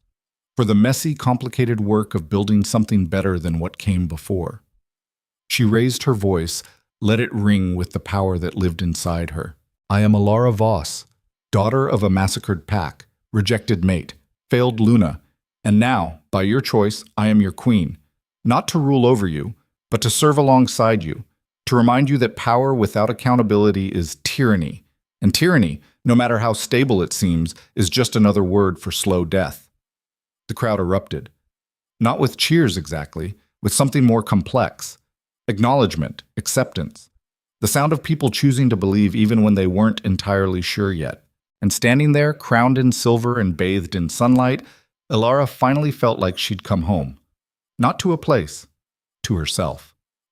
That evening, after all the ceremonies and celebrations, Elara returned to the balcony, the same one where she'd stood rejected 3 months ago, where she'd knelt and waited for a future that never came, but it looked different now. Or maybe she looked different. She heard footsteps behind her and knew without turning who it was. You're not supposed to be here, she said to Kael. Part of the new arrangement is separate quarters, separate lives. I know. He stopped a careful distance away. I just wanted to see you. One more time today, without the crowds. Without the politics. Just you. Elara turned to face him. Why? Because tomorrow we start the hard work of actually rebuilding. And it's going to be brutal and exhausting and probably break both of us before it's done. But tonight, his smile was sad. Tonight I wanted to remember what I'm fighting for, who I'm trying to become worthy of. You'll never be worthy of me. The words came out softer than she intended. Not because you're inadequate, but because nobody can be worthy of another person. We just choose each other, or we don't. And you made your choice. I know. Kael looked down at his hands. I made the wrong one. And I'll spend the rest of my life paying for it. But Elara, if there's ever a moment when you think maybe, possibly, you could give me another chance, don't. She held up a hand. Don't pin your happiness on that possibility. Don't spend your life waiting for me to forgive you. Just be better. for yourself, for the kingdom, and let that be enough. What if it's not? Then you'll learn to live with it. Elara's voice was gentle but firm. The way I learned to live with being rejected. The way I learned to live with power I never asked for. We all carry things that hurt. That's not unique to you. Kael was quiet for a long moment. I loved you, he said finally. I still do. And I know that doesn't matter. No, it doesn't change what I did. But I needed to say it. One last time, before we move forward as partners instead of what we could have been, Elara finished. I know, and for what it's worth, I loved you too, past tense. The girl who felt that way is gone, but she existed, and she was real. And maybe that's enough. Is it? It has to be. Kael nodded slowly. Then, moving carefully like he was afraid she'd bolt, he stepped forward and pulled something from his pocket. The mate bond mark, the one that should have been placed on her skin the night he rejected her. I kept this, he said quietly, as a reminder of what I destroyed, what I was too much of a coward to claim. I don't expect you to take it. Don't expect forgiveness. But I wanted you to know it's yours. It was always yours. And if someday, somehow, you decide you want to try again, he placed it in her hand. The metal was warm from his pocket, familiar in a way that made her chest ache. I can't, she whispered. Kael, I can't be that person for you, not anymore. I know. His smile was heartbreaking. But maybe someday you can be that person for yourself. Maybe someday you'll be ready to let someone in again. And when that day comes, he stepped back. I'll be here, waiting. Even if you choose someone else, even if it destroys me, I'll be here. Then he left. And Elara stood alone on the balcony, holding a symbol of a future that would never be, crying for the girl she'd been and the woman she'd become and all the things that had died in between. But when the tears dried, she didn't feel broken. She felt free. Free from the need to be chosen. Free from the weight of others' expectations. Free from the lie that love required sacrifice instead of partnership. She was her own person now, complete without completion, whole without another half. And that, she thought as the blood moon rose over the capital, was its own kind of power, the kind nobody could take away.